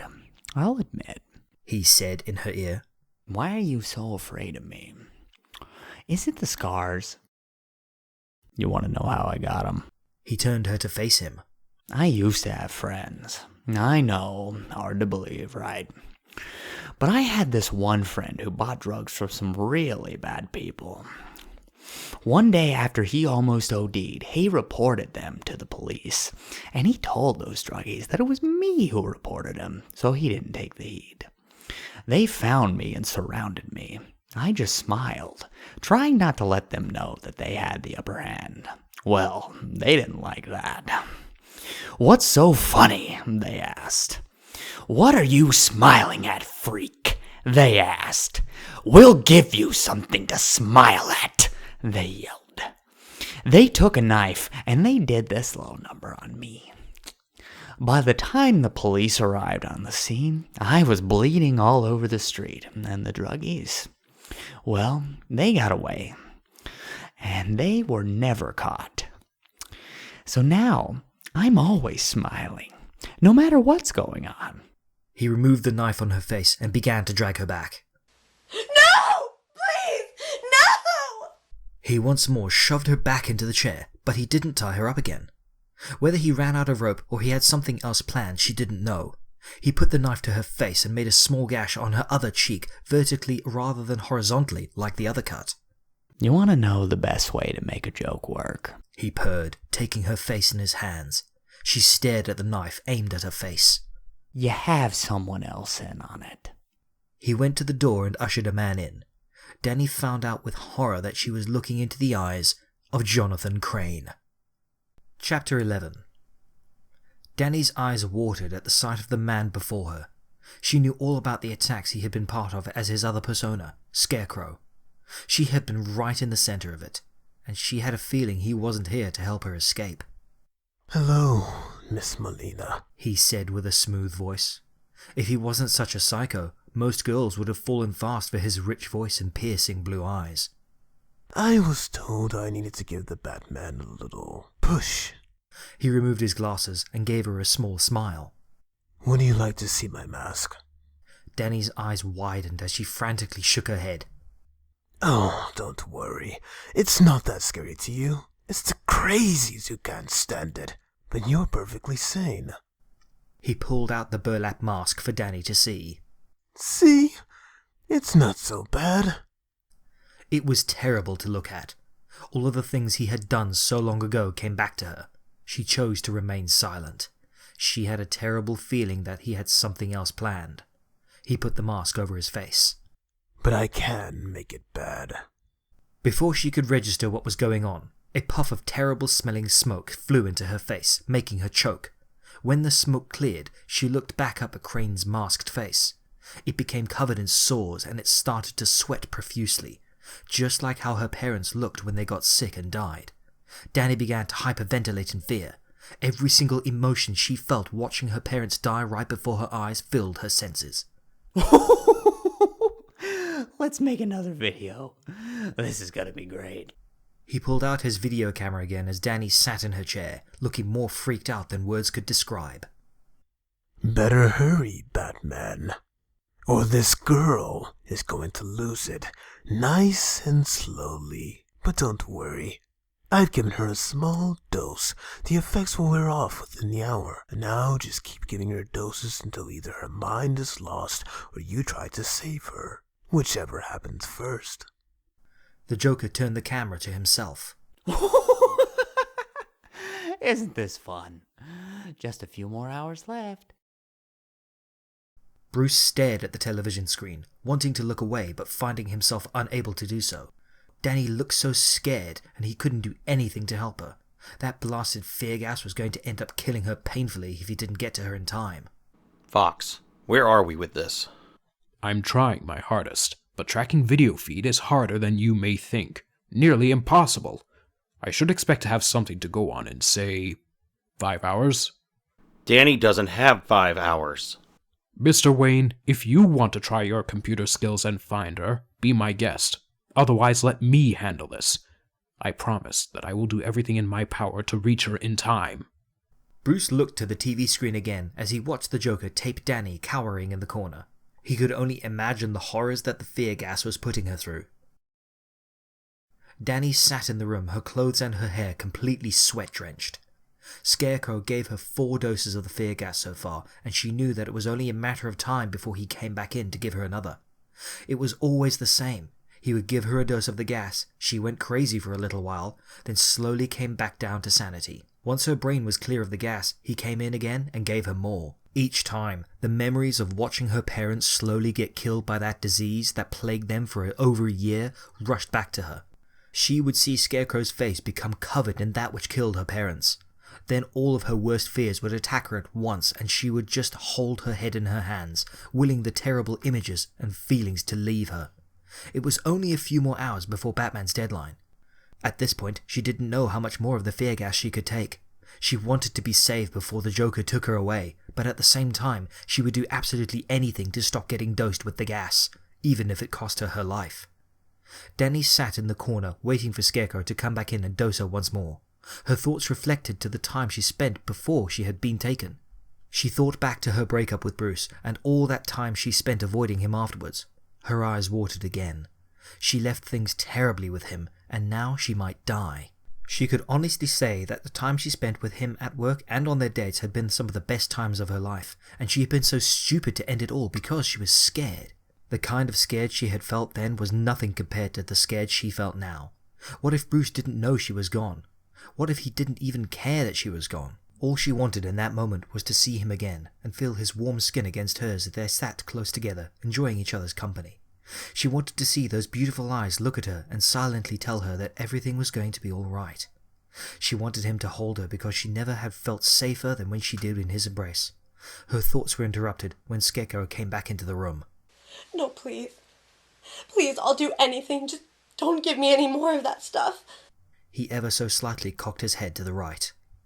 Sorry, but if Batman's not here, there's nothing anyone can do. But I am here. Scarecrow turned around and came face to face with the extremely menacing man known as Batman. Dani's eyes widened at the sight of him. How had he gotten in here? That didn't matter now. She was overwhelmed with relief with the realization that she was saved for after 4 days of being inside with the Joker and Scarecrow, and they wouldn't hurt her anymore. The Joker ran into the room at the sounds of the fight and started laughing. The little girl is right there for you. All you have to do to save her is make a little video for me, showing the world who you really are. Batman remained silent and proceeded to knock the camera out of his grasp before kicking him in the stomach. This just got way more fun. He quickly grabbed the knife from his jacket and sliced the air over and over again in attempts to immobilize Batman just long enough to remove his mask and get it on camera for the world to see.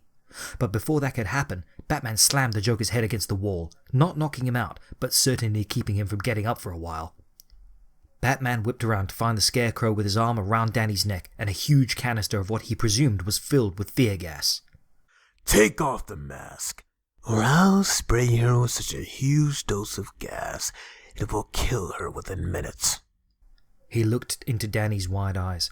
Only she knew exactly what she had gone through for these past few days, and he could bet that her time here was anything but pleasant.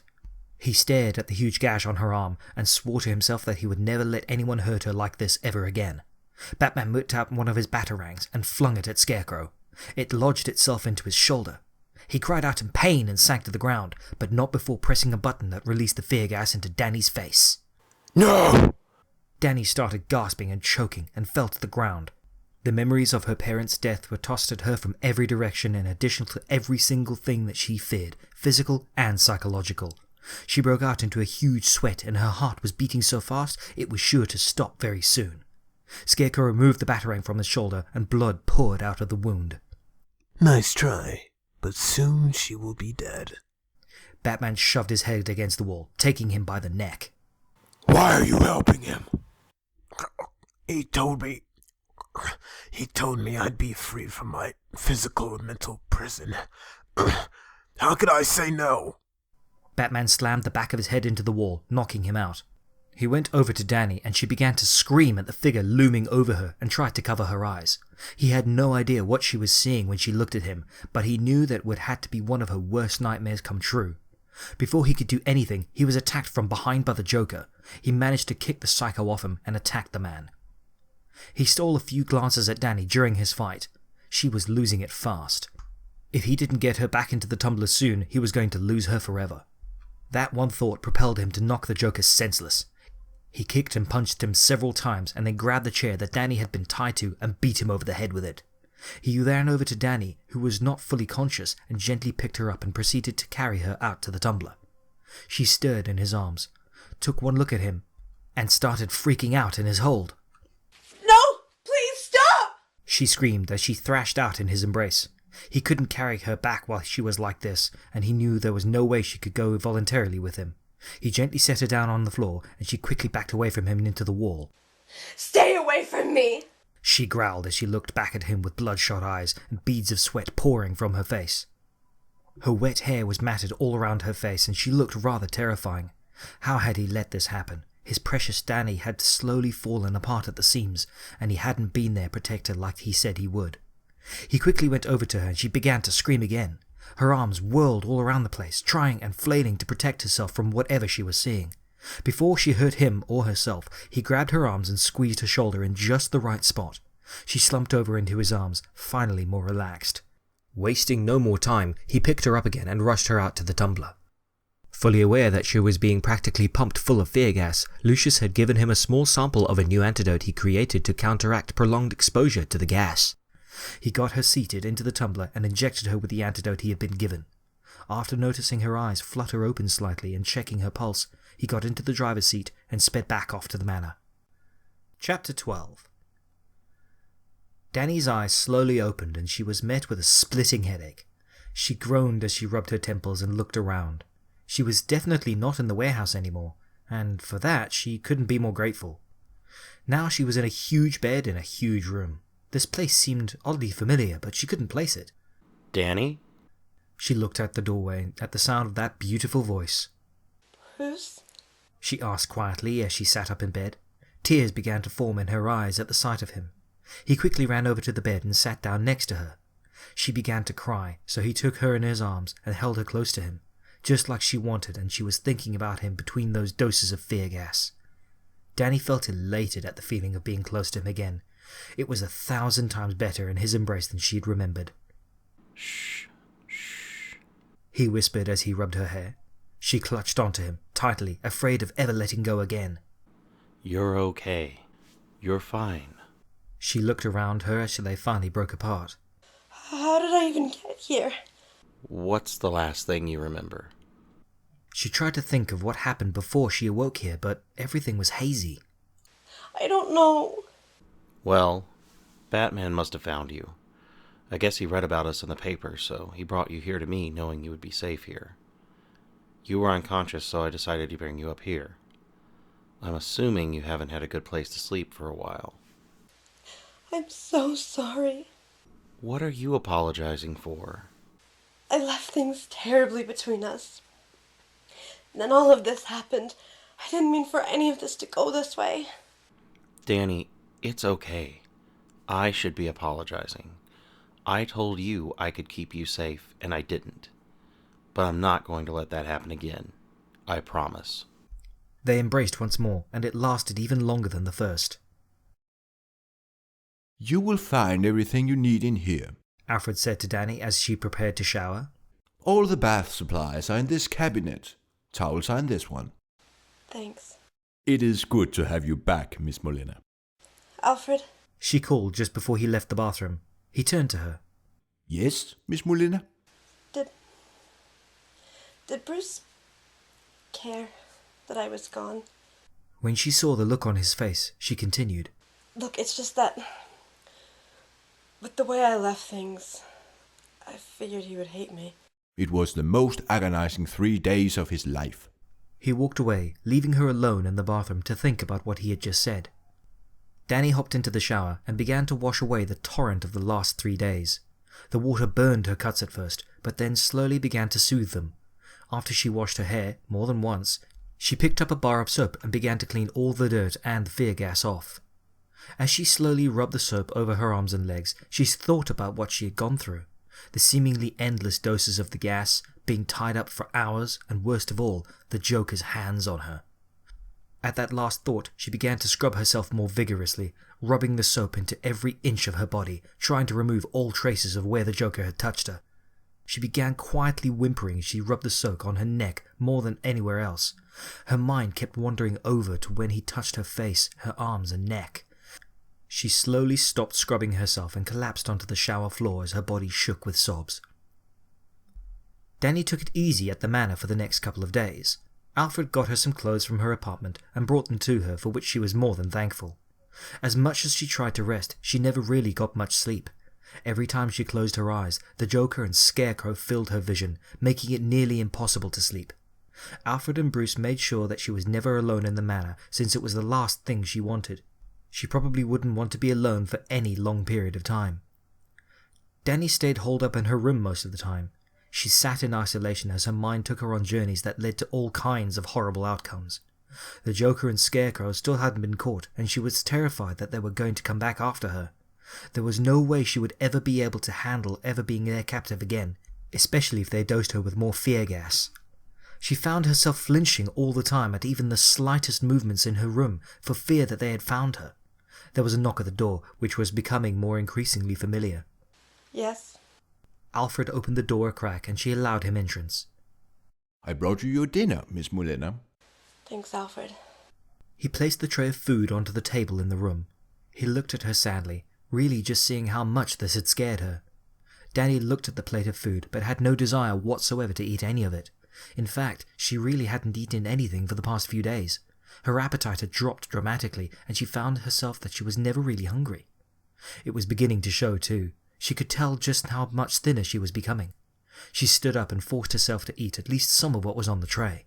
After only a few bites, a wave of nausea swept over her and she was forced to lie down. The room was spinning as small drops of sweat dripped down her forehead. She was frustrated that this was all happening to her, and she wished more than anything that the Joker had never come for her in the first place. After a few days, Bruce decided that Dani really needed some fresh air, so he took her out in his ordinary black Chevrolet in order to not draw attention to them as much as possible. They ate out at a more secluded restaurant to avoid paparazzi. Bruce noticed that Dani looked skittish and nervous the entire time they were in the restaurant. More than a few times, he noticed that she looked around at the entire restaurant, observing its occupants. As much as he tried to help her relax, all his efforts proved futile. After the two of them headed back to the car, Bruce opened the door for her and she smiled at him, but he could tell that the smile was clearly a fake one. Before she could get in, she overheard two men talking to each other. "Man, that is one sick scar," one said as the other flashed his arm, revealing a very, very long pale line. "Want to know how I got the scar?" At those words, Dani's heart nearly stopped. Her head whipped up at the sudden sound of them. She looked all around her, and everywhere on the street, the Joker stood there, smiling at her. Her eyes widened in horror at what she was seeing. To the left, to the right, directly in front of her, there stood over her. Her breathing quickened significantly, and she began to hyperventilate. "Dani," she heard Bruce's voice say, though it sounded like it was 1,000 miles away. She saw black spots across her vision. Before she knew it, her legs gave way and she fell into Bruce's arms. Dani awoke to another headache. She looked up and saw that she was on the couch in the manor where the two of them had had their first movie date. Bruce sighed next to her. What happened? "You fainted right in the middle of the street." Dani blushed. This was humiliating. She laughed shakily. It's just... I heard someone ask someone else if he wanted to know how he got his scar. Hearing those words made me think of when the Joker asked me that. Bruce sighed again. He was no stranger to the alleged stories the Joker had told of just how he got his scars. He wondered what story he had crafted for Dani. In that moment, all those memories of what happened to me came rushing back to me all at once, including all the emotions I experienced. I guess it was just a little too much for me to take at one time. "Dani." I'm gonna go shower. Maybe I can clear my head. She went up to the bathroom and hopped into the shower. After cleaning herself off, she just sat on the shower floor and leaned against the wall, letting the hot water sprinkle down on top of her. She lost track of just how long she was sat there until she heard a knock at the bathroom door. "Dani, are you all right in there?" she heard Bruce ask through the door. She realized that she had probably been in the shower for well over 20 minutes and most likely thought she had fainted again. Yeah. Sorry, just give me a minute. She turned the water off and stepped out, layering the floor with puddles of water. She then dried herself and put on her clothes before exiting the bathroom. Chapter 13. Bruce saw that Dani was in pain, and he didn't blame her. She still hadn't completely told him everything that had happened after the Joker had taken her away. All he knew was at some point the Joker made 2 cuts on her face and 1 huge gash on her arm, and she had been subjected to fear gas but had no idea how much. He didn't ask about it because he didn't want to upset her in any way. He figured when she was ready, she would talk to him about it. However, he was getting a little worried about her. She usually remained holed up in her room the whole time, and it had not escaped his notice that she was getting skinnier by the day, which meant she wasn't eating right. He came back from his Batman patrol and changed into regular clothes when he heard screaming upstairs, from Dani's room. Faster than he thought possible, he ran up to her room and flung open the door, half expecting the Joker to be there. After all, he and the Scarecrow still hadn't been caught. When he opened the door, he was met with a Joker-less room. His head whipped to Dani and he saw her screaming and thrashing around in her sleep. He ran over to her and made several attempts for her arms. He had to duck twice just to avoid being hit by flailing limbs. Dani! After he finally got a good grip on her wrists, he cried. Dani, wake up! Her eyes popped open and she started gasping. It's okay. It's me. She sat up as her eyes began to shine with more tears. He sat down next to her and held her once more. It's okay. It was just a nightmare. It wasn't a nightmare. It was real. He made the correct assumption that she had been dreaming about her time in captivity. It tore him apart to see her upset and so distressed by what had happened. He pulled her close to him as she cried into his shirt, releasing all of her pent-up feelings. When she had finally calmed down, he knew that there was no other way she was going to be able to fall back asleep again so easily. So he took her hand and led her down to the screening room. She sat on the couch while he left and went to the kitchen. When he came back, he was presented with a mug of hot cocoa, and she gave him a small smile as she realized what he was doing and took the mug from him. He then grabbed a blanket and turned on the TV after sitting down next to her. She popped her feet up on the couch and leaned into him as he pulled the blanket over the both of them. They flipped through endless amounts of channels Bruce had access to and spent a good bit of time on the couch. Pretty soon, Dani's eyes became heavy and she could feel herself drifting into sleep. Even though she had fought to keep her eyes open for fear of more nightmares, her body overpowered her mind. Eventually, she rested onto Bruce's shoulder and dozed off.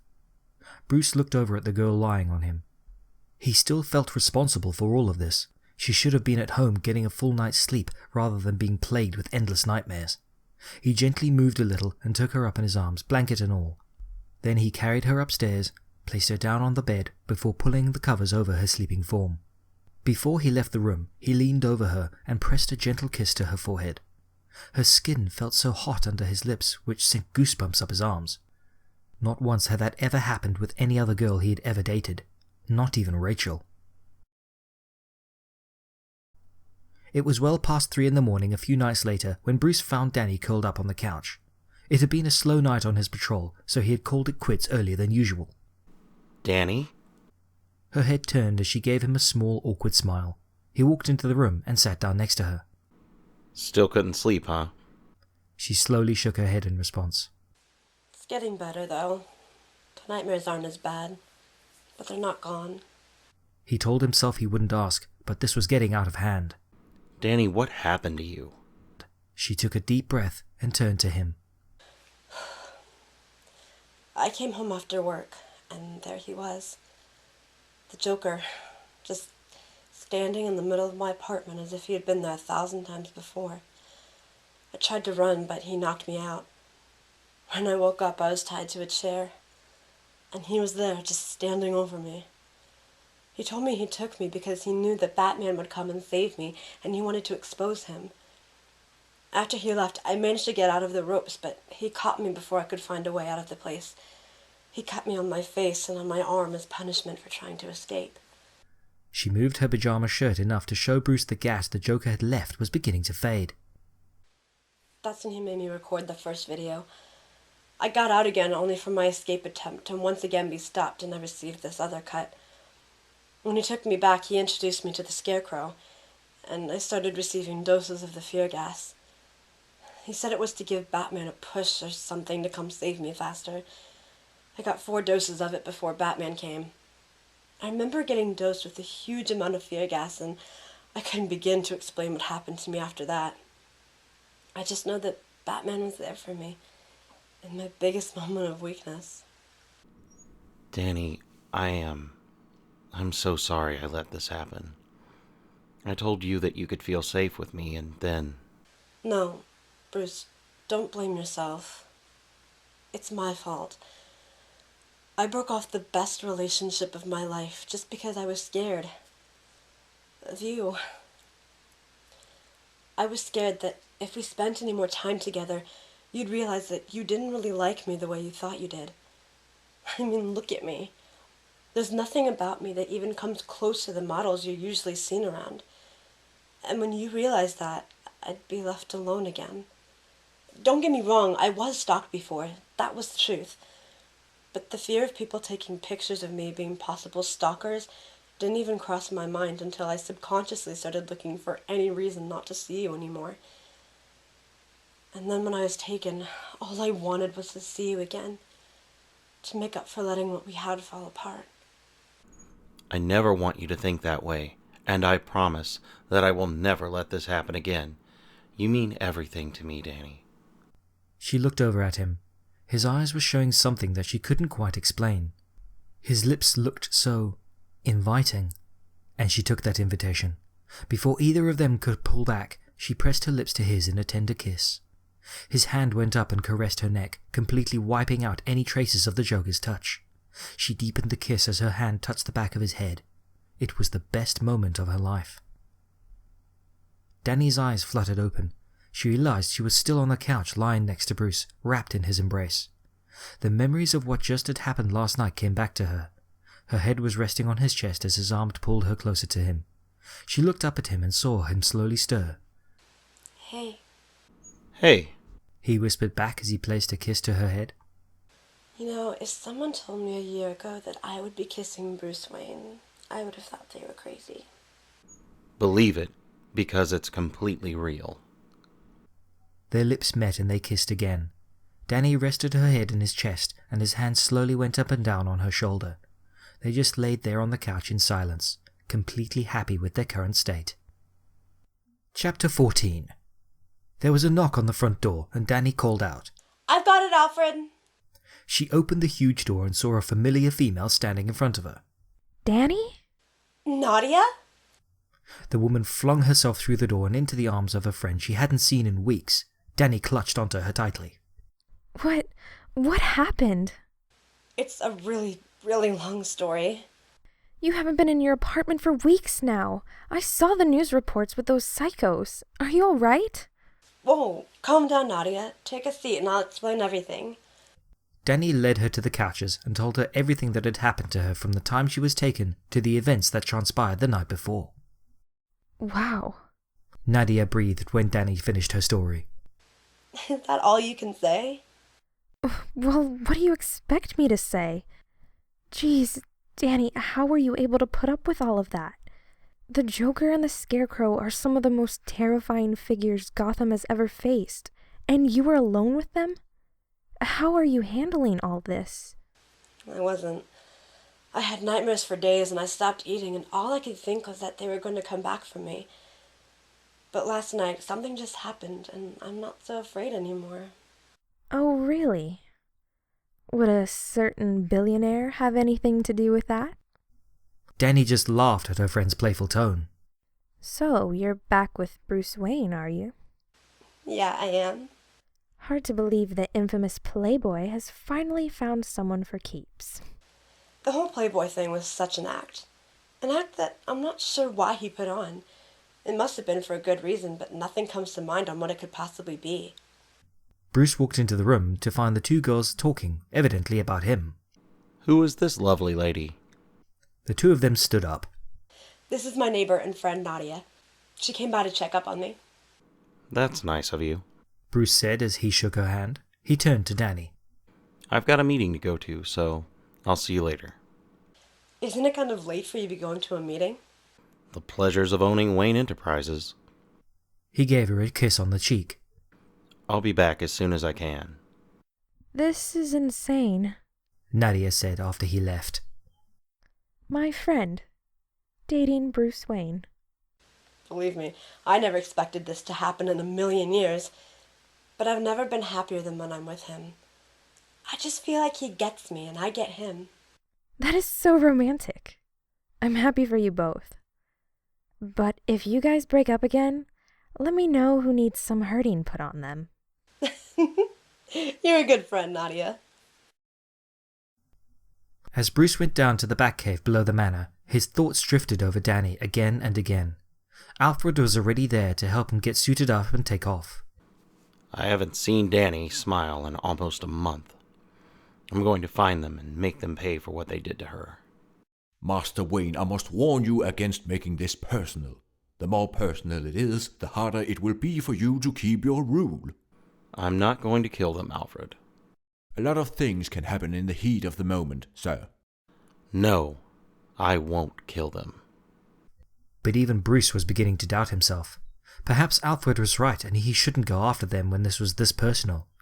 But he couldn't bear the idea of having Dani taken again, so he forced himself to try and push all personal feelings aside and look for the villains.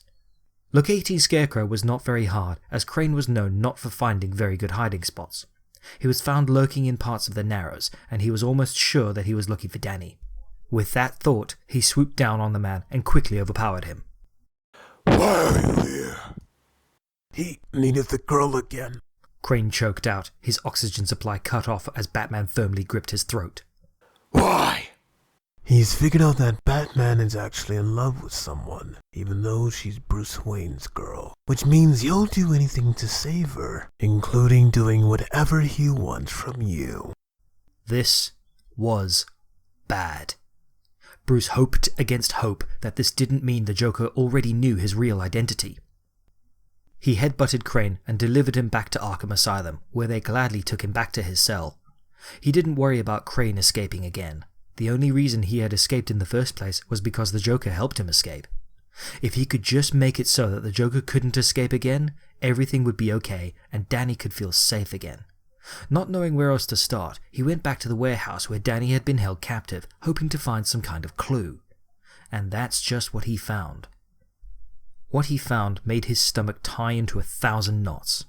Right in the center of an empty room where he had found Dani, an eerie yellow light from above surrounded the empty chair Dani had been tied to. Lying on the seat was a small piece of folded paper with the words Mr. Batman written on it. Dear Batboy, I knew you'd come back here trying to find me. So while you did that, I went to the house of the sweetheart. Better hurry. Who knows what I might have done to her by now. Bruce ran as fast as he could back to the tumbler and drove faster than ever before back to the manor. What if he was too late? What if the Joker had already hurt Dani again? She had just gotten over all of her horrid experiences and he didn't think she could go through all of that once more. Bruce drove to the front of the manor and hopped out of the tumbler to find that the front door had been blown to pieces. He walked in to find Alfred on his knees with his hands tied behind him and a very terrified Dani in the Joker's hold with a gun pointed to her head. I see you got my little note. Here's what's gonna happen. Either you take off that mask and show the world who you really are, or I'm gonna kill this girl you seem to be so in love with, and then I'll kill the old man. Batman looked at Dani's wide eyes, silently pleading with him to do something. Once again, he had failed to keep his promise to her. She was in danger again, and he hadn't been there like he said he would. The Joker threw Dani to the ground, still aiming the gun at her head. Make your choice. Dani's hands went up defensively, as if the gun was being pointed to her front rather than her back. The gun flipped back and forth from Dani to Alfred as the Joker toyed with his mind. Batman's hands slowly went up to his cowl, as if he was about to remove his mask. He noticed the Joker tense up when he saw that he would finally be getting what he wanted. Then, quicker than the speed of light, Batman took a batarang and flung it at the Joker, knocking the gun out of his grasp and sending it clattering to the floor. Now the Joker was defenseless, Batman ran over to him and a huge fight erupted between them as they crashed into the next room, knocking over several objects in the process. Dani relaxed onto the floor in heavy breaths. Her mind was reeling as she tried to process exactly what had just happened. All of those weeks living in fear of his return, and he had done just that. Her thoughts were interrupted by a motion she saw next to her, and she was reminded that the butler was on the floor next to her. Alfred, she mustered out as she went over to him. She quickly undid the ropes and restraints on his arms. The two of them slowly stood up. Are you all right, Miss Molina? She nodded as he took her in his arms. Who was she kidding? She was so far from all right. All of the memories that the Joker had given her in time of her captivity came crashing back to her the second that sadistic face was in her vision. They both turned to the room to hear sounds of the ensuing fight between Batman and the Joker. She left the safety and comfort of Alfred's arms to go see exactly what was happening. Blood caked the floor in several different spots, but she couldn't say whose it was. From the looks of it, both men were bleeding heavily. Batman was holding the Joker against the wall by his neck. She could see that he was holding something against him. The thing was, he looked about ready to kill him, which she knew was against everything he stood for. The Joker said Batman was in love with her, which was awkward since she was dating Bruce, but there was no time to think about that now. Perhaps this was more personal, and the usual fire inside of him was multiplied by a lot. No! He whipped his head around to look at her while keeping the Joker pinned against the wall. This is not who you are. Batman looked at her with the permanent scowl on his face. Despite all of that, his eyes showed a completely different emotion. He headbutted the Joker, and the man fell limp. Before she could even think, he took off out the manor and delivered Arkham their escaped criminal. They secured him in a wing of his own, so tightly it would be physically impossible for him to get out. In fact, making an escape attempt would take so much effort that even if he did get out, he'd be so exhausted by the end of that they could easily recapture him. He had done it. He had successfully taken out the two men responsible for hurting one person who meant the most to him. And he hadn't broken any of his rules to do so. Chapter 15. Dani! Bruce called as he walked through the door. Bruce! She screamed as she ran into his arms. What happened here? I'm afraid we had a break-in, Master Wayne, Alfred said as he walked in on them. It's all on the news. He was the Joker. What? He broke in and threatened to kill me and Alfred, but the Batman came in and saved the both of us. You mean I broke my promise again? After this, I told you I wouldn't let this happen to you ever again, and it did. No, don't blame yourself. You had business. You can't put your entire life on hold to make sure that I'm okay. The two of them hugged tightly. Bruce nodded to Alfred, and he nodded back. I'm so glad you're safe. But you don't have to worry about them anymore. The Batman captured them and took them back to Arkham Asylum. They broke out once before. What if they do it again? It's impossible. Now they know how the Joker got out before. They secured him so tightly he literally can't get out of Arkham ever again. And the Scarecrow? He only got out because of the Joker. He can't break out of there himself, so he won't be getting out either. They're never going to hurt us again. This is one promise I can't break. Dani kissed him hard on the lips and hugged him tightly, feeling safer than ever in his strong arms. Dani went into the library in the manor to choose a book to read to pass the time. When she walked in, she swore it was bigger than the library in The Beauty and the Beast. It was absolutely huge. She shouldn't have been surprised since the rest of the manor was overwhelming in size, but she was in shock all the same. The shelves reached far higher than she could stand. She noticed there was a ladder propped up on the side of the shelves. It was an effort to see what was on the higher shelves. She grabbed the ladder and pushed it over to the shelf she wanted to look at. As she climbed the ladder, she noticed it wasn't very stable against the shelf. She tried not to look down as she climbed up higher and higher, feeling it wobble beneath her. Her eyes scanned the titles of various colored books. She reached over to grab one and she heard Bruce's voice. Find anything you like? His presence startled her so much that she let out a small scream of surprise. The book fell to the floor and so did she. Her feet slipped off the ladder and she screamed and fell off the rungs. Bruce ran under her and caught her before she hit the ground. It's okay, I've got you. She laughed awkwardly, trying to relax her very tensed-up body. I didn't mean to startle you. But you did, she said with false anger. She slightly hit him on the chest. She hadn't failed to notice that she was still in his arms. Truth be told, she didn't really mind. At least I finally kept my promise to you. Dani responded to his gentle words with a deep kiss. For the first time in nearly 2 months, Dani decided it was finally time for her to go back to work. Bruce offered to drive her and she didn't object. They pulled up and he put his arm around her shoulders as they walked into the building with confidence. Dani noticed the stares she was getting, but she didn't care in the slightest. After what she had just gone through over the last couple of months, she was not going to allow these people to influence her decisions again, especially when it came to her relationship. She found that she had received a new outlook on life because of her experience and realized she couldn't take anything for granted. With Bruce by her side, they walked up to Mr. Rubel's office. She was at ease. Mr. Rubel? She said as she stepped into the man's office, Bruce still by her side. Dani? He happily exclaimed and gave her a quick hug. It's so good to have you back. Kinda good to be back. I'll let you guys get to work. He gave Dani a quick peck on the lips. I'll see you later tonight. Bye, Bruce. So, you and Bruce are back together, Mr. Rubel said after he had left the room. For good? I think so this time. You've really been missed around here. You have no idea how worried we all were when we saw those videos on the news. Look, with all due respect, sir, I don't really want to talk about what happened. Fair enough. In that case, we'll get right to business. He gave her a couple of jobs to do, and Dani found it was easily to pick back up where she had left off. As she had left the room, Mr. Rubel peeked his head out from the office door. Dani. She turned back to him.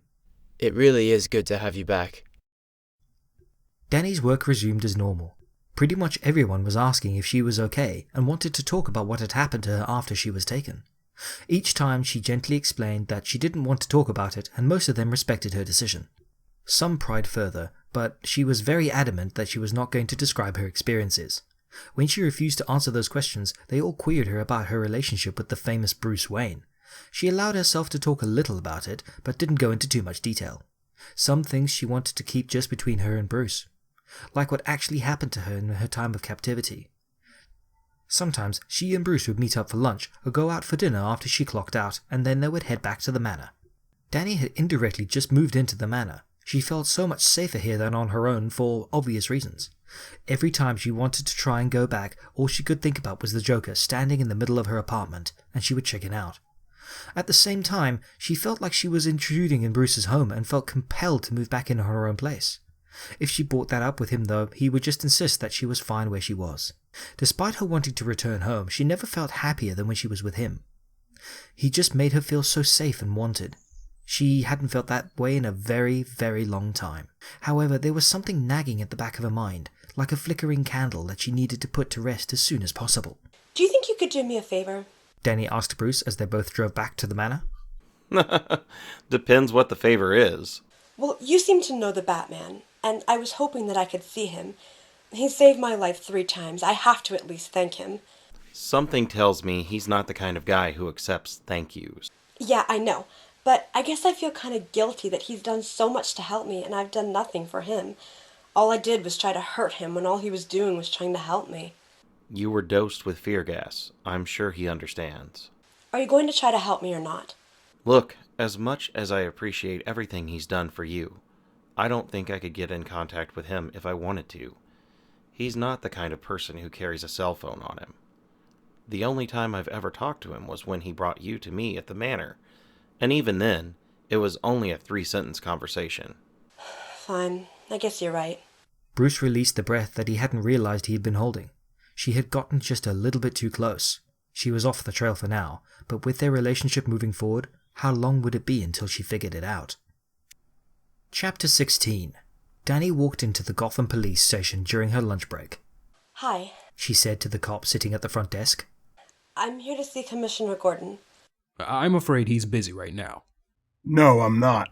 The aged man said as he came out from behind the desk. Sorry, sir. I thought you were doing something else. No worries. He looked at Dani. Hey, you're the girl the Joker showed on TV when he escaped from Arkham. Dani internally sighed. Why couldn't anyone understand what she was trying to suppress those memories? She forced a smile at him. I guess everyone in Gotham knows me as either the girl the Joker kidnapped or the girl who's dating Bruce Wayne. He smiled back at her. What can I help you with? Can we speak in private? Of course, right this way. He directed her back to his office and shut the door firmly behind him. Is everything okay? Yeah, sorry, I didn't mean to alarm you. In the long run, I guess it really isn't that important, and it's nothing bad, trust me, but it's something that I really need to figure out, and... Sorry, I ramble when I'm nervous. Just tell me what's on your mind, he said with a kind of smile. Dani observed him.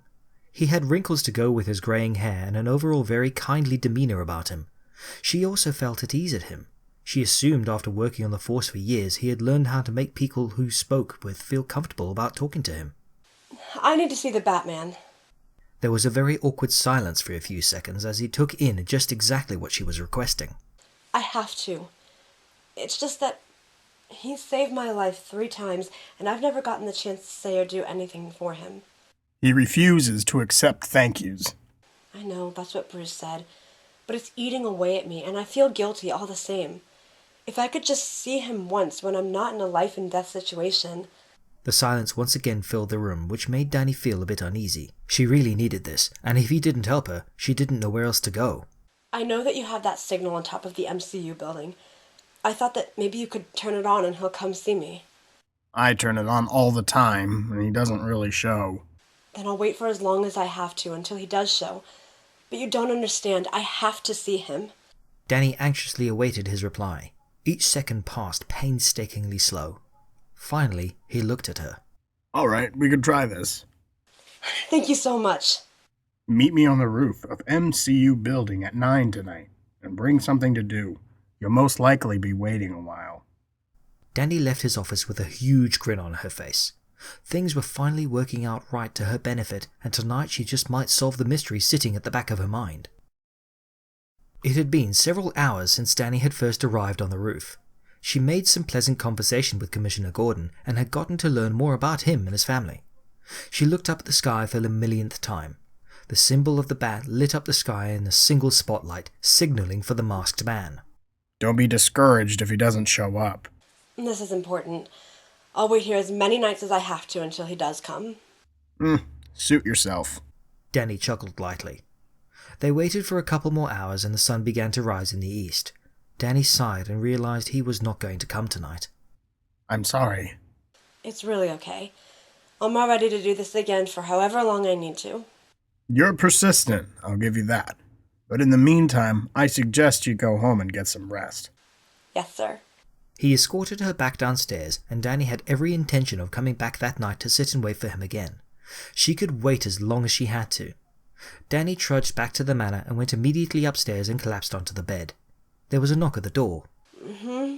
I brought you some breakfast, Miss Molina, Alfred said as he came into the room with a tray of food. Okay, just leave it there. Thanks, Alfred. Late night? You have no idea. Dani went back up to the roof of the MCU building where the bat symbol was already lit up for the sky for all to see. Evening, Dani. Hello, sir. Ready for round 2? You betcha. Once again, Dani found herself waiting for hours for the vigilante to show up. She was just about to turn in because she was exhausted from their last all-nighter when heavy feet landed on the rooftop. Dani gasped as she turned around and saw the vigilante looking as terrifying as ever. You're here. You're the one the Joker took. Dani almost groaned. Even the Batman brought up the experience she was trying so hard to push down. Yeah, that's me. I don't believe I ever properly introduced myself. I'm Daniella Molina, but everyone calls me Dani. She held out her hand for him to shake, but he made no move to repeat the gesture, so she ended up awkwardly pushing her hand down. She turned to Gordon. Could you give us a couple minutes, please? Sure thing. He left the rooftop and Dani's heart started pounding when she fully realized that she was alone with someone who scared her, despite her previous encounters. Now that she was actually there in front of him, she became completely tongue-tied. I wanted to thank you for saving me all those times. You don't need to thank me, he answered gruffly. How he didn't lose his voice all the time, she didn't know. I know, but I needed to. I don't know, I guess I felt almost guilty for all of this, and you never even hearing those 2 words that can make such a difference. I was doing what was required. I can never thank you enough. You saved me from the Joker, and I'll never forget that. You were there for me when I needed you the most. I'll always be there. He turned around, and Dani realized that he was about to leave, but she still hadn't gotten her answer. Wait! She called before he made his escape. There's something else. He turned back around to face her. I did want to thank you, but I also wanted to... She went up to him and took his hands in her hands and pressed her lips firmly to his. She could sense his surprise, but then she felt him melt into the kiss with her. She could feel the protruding nose of the cowl digging into her cheek, and it didn't matter to her in the slightest. She had gotten her answer. She removed her lips from his and placed her head against the side of his cowl. Hi, Bruce. Their eyes met for only a second, and she could see them noticeably widen. Before either of them could say anything, he took off and dove off the rooftop. Dani rushed over to the edge and watched as he glided out of sight. She couldn't believe it. Her initial assumption was right. Her boyfriend, Bruce Wayne, was the Batman. Chapter 17. Dani sat on the couch, absolutely wide awake despite the complete lack of sleep over the course of the last 2 nights. Her mind was still reeling from her newfound revelation that the person who had been such a big part of her life was now also the masked man who had been running around Gotham at night saving people and putting a stop to mob bosses. The sky was a bright orange as the sun slowly rose on a new day, as if Dani's world hadn't just completely been rocked. She heard footsteps and could feel her heart rate increase ever so slightly at the thought of the necessary conversation that was about to come. She turned around and saw Bruce in his regular clothes with a very haggard expression on his face, apparently dreading the upcoming conversation as much as she was. I knew you had to come home eventually. He sighed and ran his hands through his messy hair. What gave it away? She stood up from the couch and slowly went over to him. I started thinking about everything that had gone on with you. Like, why it was here, of all places, that I woke up after I was saved from the Joker. How, when I told you I thought Batman was watching me, I stopped seeing him after that night. When you told me at the gala that you understood more than anyone about putting on masks. How Batman seemed so much more aggressive when I was in trouble. And why I almost never saw you in the manor at night. But I guess I really started thinking it was you when the Joker said that Batman was in love with me. After that, everything else just started falling into place. Bruce sighed again and rubbed his face with his hands. Look, Bruce, I'm not mad. I mean, I do wish that you had told me, but I understand your reasons for not doing so. I know what it means to wear a mask. Maybe not the way you do physically, but I get it. Not one person at Wayne Enterprises knows I live in the Narrows. I never even told Mr. Rebel. I put on the facade that I live the perfect life in the perfect home with the perfect background. The truth is that my life couldn't be more broken. I live in the poorest part of town. I can barely afford to pay all my expenses. And my family is dead. My mother died giving birth to my sister, who was only in this world for a few hours. My father couldn't live with the guilt and went into major depression. He eventually OD'd and I couldn't get him to the hospital in time. From then on, I was shoved from foster home to foster home. Finally, when I turned 18, I was free to live my own life. I bought my home in the Narrows after finally inheriting the money my parents had left for me and attended Gotham University. I worked a few odd jobs, but I never made my living until my professor called me, telling me to apply at Wayne Enterprises. That was the first time my future ever looked like it had purpose. I've never told anyone this, not even Nadia. I can't risk my mask coming off and having people know me for who I really am. She looked into Bruce's eyes and could see shock from the fact that she had just poured out her whole life story and just what had happened to her in the past. But that was clouded over still by the worry about his secret being revealed. He turned around and began to walk up the stairs. Bruce! Look, this doesn't change anything. No, it changes everything. Well, it doesn't change the way I feel about you. Dani. It doesn't change the way I feel about you because I love you. Bruce finally turned to look at her. What did you say? I love you. Bruce descended the stairs and came closer to her. Really? Dani's stomach lurched. He wasn't saying anything back. Maybe he didn't feel the same way about her, in which case the situation would become 1,000 times more awkward than it already was. All of her doubts were extinguished when Bruce touched the side of her face with his hand. I love you too. Dani reached up and placed her lips onto his in a passionate kiss. His arms squeezed her torso while hers clung around his neck as she deepened the kiss with him. When they were forced to break for air, she rested her head on his shoulder as they stayed in their tight embrace. Want to see something? He asked her quietly in her ear. She smiled at him, obviously getting what he was referring to, and nodded. He took her hand and led her to the study where the gorgeous piano sat. He played 6 strange-sounding notes and she watched in amazement as a portion of the bookcase opened before her eyes. They walked through the opening and went into an elevator that took them well below the manor's floors. She was brought into a ginormous cave. When she looked up at the ceiling, she saw hundreds of bats hanging down, which admittedly freaked her out, but she did hide it well. She looked around in awe and wonder at the secret place that had been literally right under her nose for months. This is incredible. I'm glad you like it. This is where I keep everything relating to Batman. He showed her where he kept the tumbler and his batsuit, along with his numerous bat-related weapons. What is it like to fly over the city? It's unlike anything you'll ever feel in your entire life. Why did you even decide to do all of this? It's a long story. Hey, I poured out mine, now you pour out yours. He smiled at her. When I was 8 years old, I witnessed my mother and father being shot by a man named Joe Chill. After that night, I harbored a certain kind of hate that wouldn't go away. Alfred raised me, and I ended up going to Princeton for a couple of years. I came back to Gotham when Chill was about to be released, because he was willing to give up information about Charmine Falcone. I went to the hearing with full intention of killing Chill. I even brought a pistol with me, hidden in my jacket. But one of Falcone's assassins killed him before I got the chance. After that, I stowed away on a ship, and to all of Gotham, I was a dead man. I remember that. It was all over the news. No one knew what happened to you. I was thrown in jail and later approached by Henry Ducard, a member of the League of Shadows, working for Ra's al Ghul, and he asked me to join them. I trained with them for months on end, learning fighting skills and tactics that were essential in battle. My time there came to an end when they told me to kill a man who had stolen from his neighbor. I couldn't go through with it, and instead I killed Ra's al Ghul and the place went up in flames. I saved Ducard's life and went back to Gotham for the first time in 7 years. With the help of Lucius Fox, I got the Batsuit, the tumbler, and pretty much every weapon Batman uses. Hold it. Mr. Fox knows about you? I tried to keep it a secret from him at first, but he eventually found out. So all this time I was working at Wayne Enterprises, my boss knew who Batman really was? Well, that's going to be fun when I go back to work. I set everything up down here and became the Batman. And that's when the fear gas came around, right?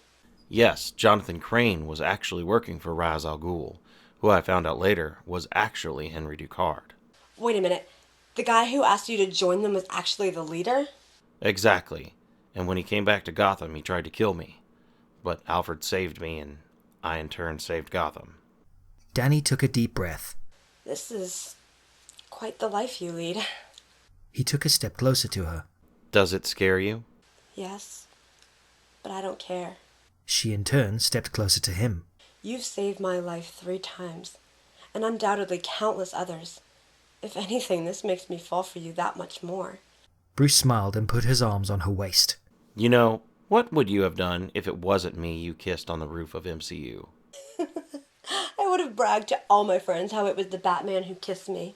The two of them laughed together before Bruce touched her lips again with his warm, tender kiss. They stood there in the middle of the cave, kissing for longer than they had ever had before.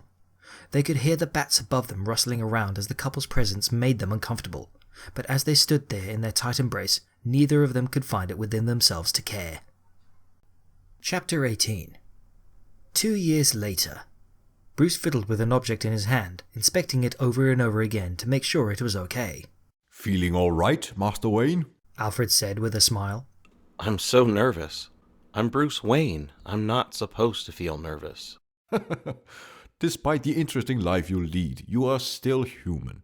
Don't be nervous. You'll be fine. Bruce escorted Dani hand in hand to his private garden.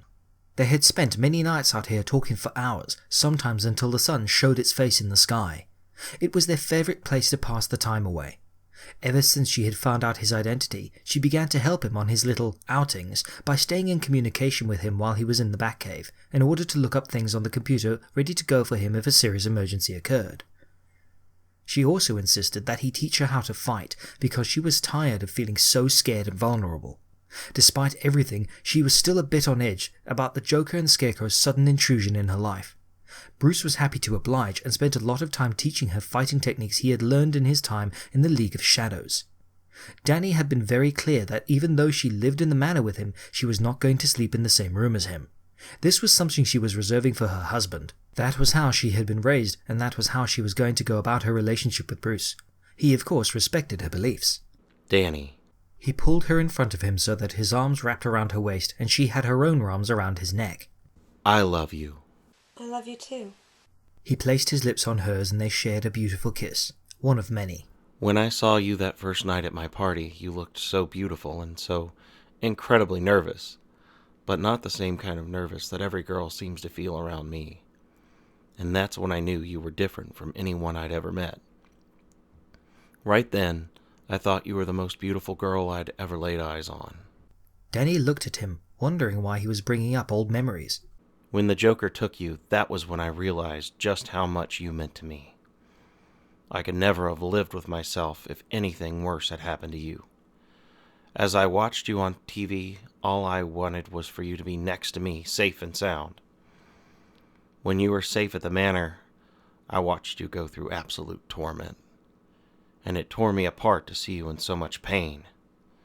But when I kissed you, I could feel all of those feelings leave you. Dani's eyes watered a bit. Hearing him talk about all of this all at once made her incredibly emotional. When you figured out I was Batman, I was so worried that you were going to leave me. I couldn't bear it. if you had done that. But then those sweet words came from your mouth, and we said I love you to each other.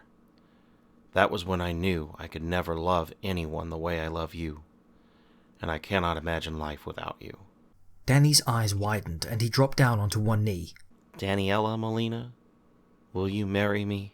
Her hands flew to her mouth and she forgot how to breathe. She just stared at the ring he was holding in awe and wonder, almost disbelieving what had just really happened. It seemed so impossible for a guy like Bruce Wayne to want to marry someone like her, but she knew it was real, and she loved him just as much as he loved her. Yes, She finally said when she found her voice again. A couple of tears sprang from her eyes and she watched him place the shining ring onto her finger. When he stood up, she kissed him long and hard, fully realizing and accepting that Bruce Wayne and the future Daniella Wayne were going to be husband and wife. Chapter 19. Daniella Wayne. Dani ran that thought through her head for months after her marriage to Bruce. Daniella Wayne. Daniella Wayne. Daniella Wayne. Daniella Wayne. It was all so beautifully perfect, more than perfect, but right now something else was going through her mind. Her trembling fingers held an object in her hand. She forced herself to take some deep breaths and just think about how in the world she was going to tell Bruce. This was delicate news and she had to really think about how to get it across to him. Then she knew exactly what she had to do. Hey, Dani, Bruce said with a smile as he prepared to leave. I'm heading out. I'll be here. Is everything okay? Yes, why? I haven't seen you this excited since our wedding day. It's just... I love you. I love you too. Bruce suited up and took off. Dani turned on the proper equipment and kept in contact with him down in the cave while he went about doing his nightly business. She talked with him as she walked around the back cave and occasionally looked things up for him. While she did all of that, she tried to prepare herself for Bruce's return when she needed to tell him what he needed to know. She had to admit that she was nervous. She had no idea how he was going to react to this news. Would he be angry and upset with her? When Bruce returned, she sat in front of the computers about to burst from anticipation. He removed his cowl and gave her a quick peck on the lips. Then he went over to the place where he kept the batsuit and began to take the pieces off. When the case rose from the floor, something was sitting inside the case, already taking up the space where his suit would have gone. Right there in the middle of the case sat a very small black eye mask that was obviously for a small child, in addition to a large poster. The poster read, "Every superhero needs a sidekick. You'll be getting yours in 9 months." Bruce spun around and looked at Dani. She was biting her lip and looked nervous and scared and overjoyed and excited all at once. You mean... Yes. I'm pregnant. Bruce laughed and ran over to Dani. He swept her up into his arms and twirled around with her. We're going to have a baby? We're gonna have a baby. Bruce knelt down a little and lightly touched her stomach where his child was now growing. Dani put her hands on his and smiled at him. He stood back up and kissed her passionately. I love you. I love you too. Both of us do. It didn't take long for the media to catch sight of Dani's ever-growing bump. Soon, nearly everyone in Gotham knew that the Wayne couple was expecting a baby. Both Dani and Bruce had chosen to remain surprised when it came to the baby's gender. Bruce got the pleasure of dealing with an extremely hormonal woman for a whole 9 months, but he had to say that in the long run, it was really all worth it. He tried to remain extra careful on his Batman outings because he was not about to leave Dani to raise the child on her own. When the time came to deliver her baby, Dani's breathing came in short gasps as she tried to cope with the pain she was experiencing. Bruce took hold of her hand, which she held with a death grip, and rubbed a wet cloth over her sweating forehead. After spending a total of 16 hours in labor, Dani successfully delivered a perfectly healthy baby boy. She leaned back onto her pillow, taking heavy breaths as Bruce gently stroked her arm and laid soft kisses on her forehead. Finally, the doctors and nurses in the delivery room cleared off her baby and wrapped him in a blanket before handing them to her. Dani could never have expressed in words the sheer joy she felt when she held her little boy in her arms for the first time. She and Bruce looked upon the face of their newborn with overwhelming happiness. Dani smiled at the fatherly touch he was already exhibiting towards their son. What are we going to name him? Dani gave it a little bit of thought and then smiled up at him. Damien. End of story.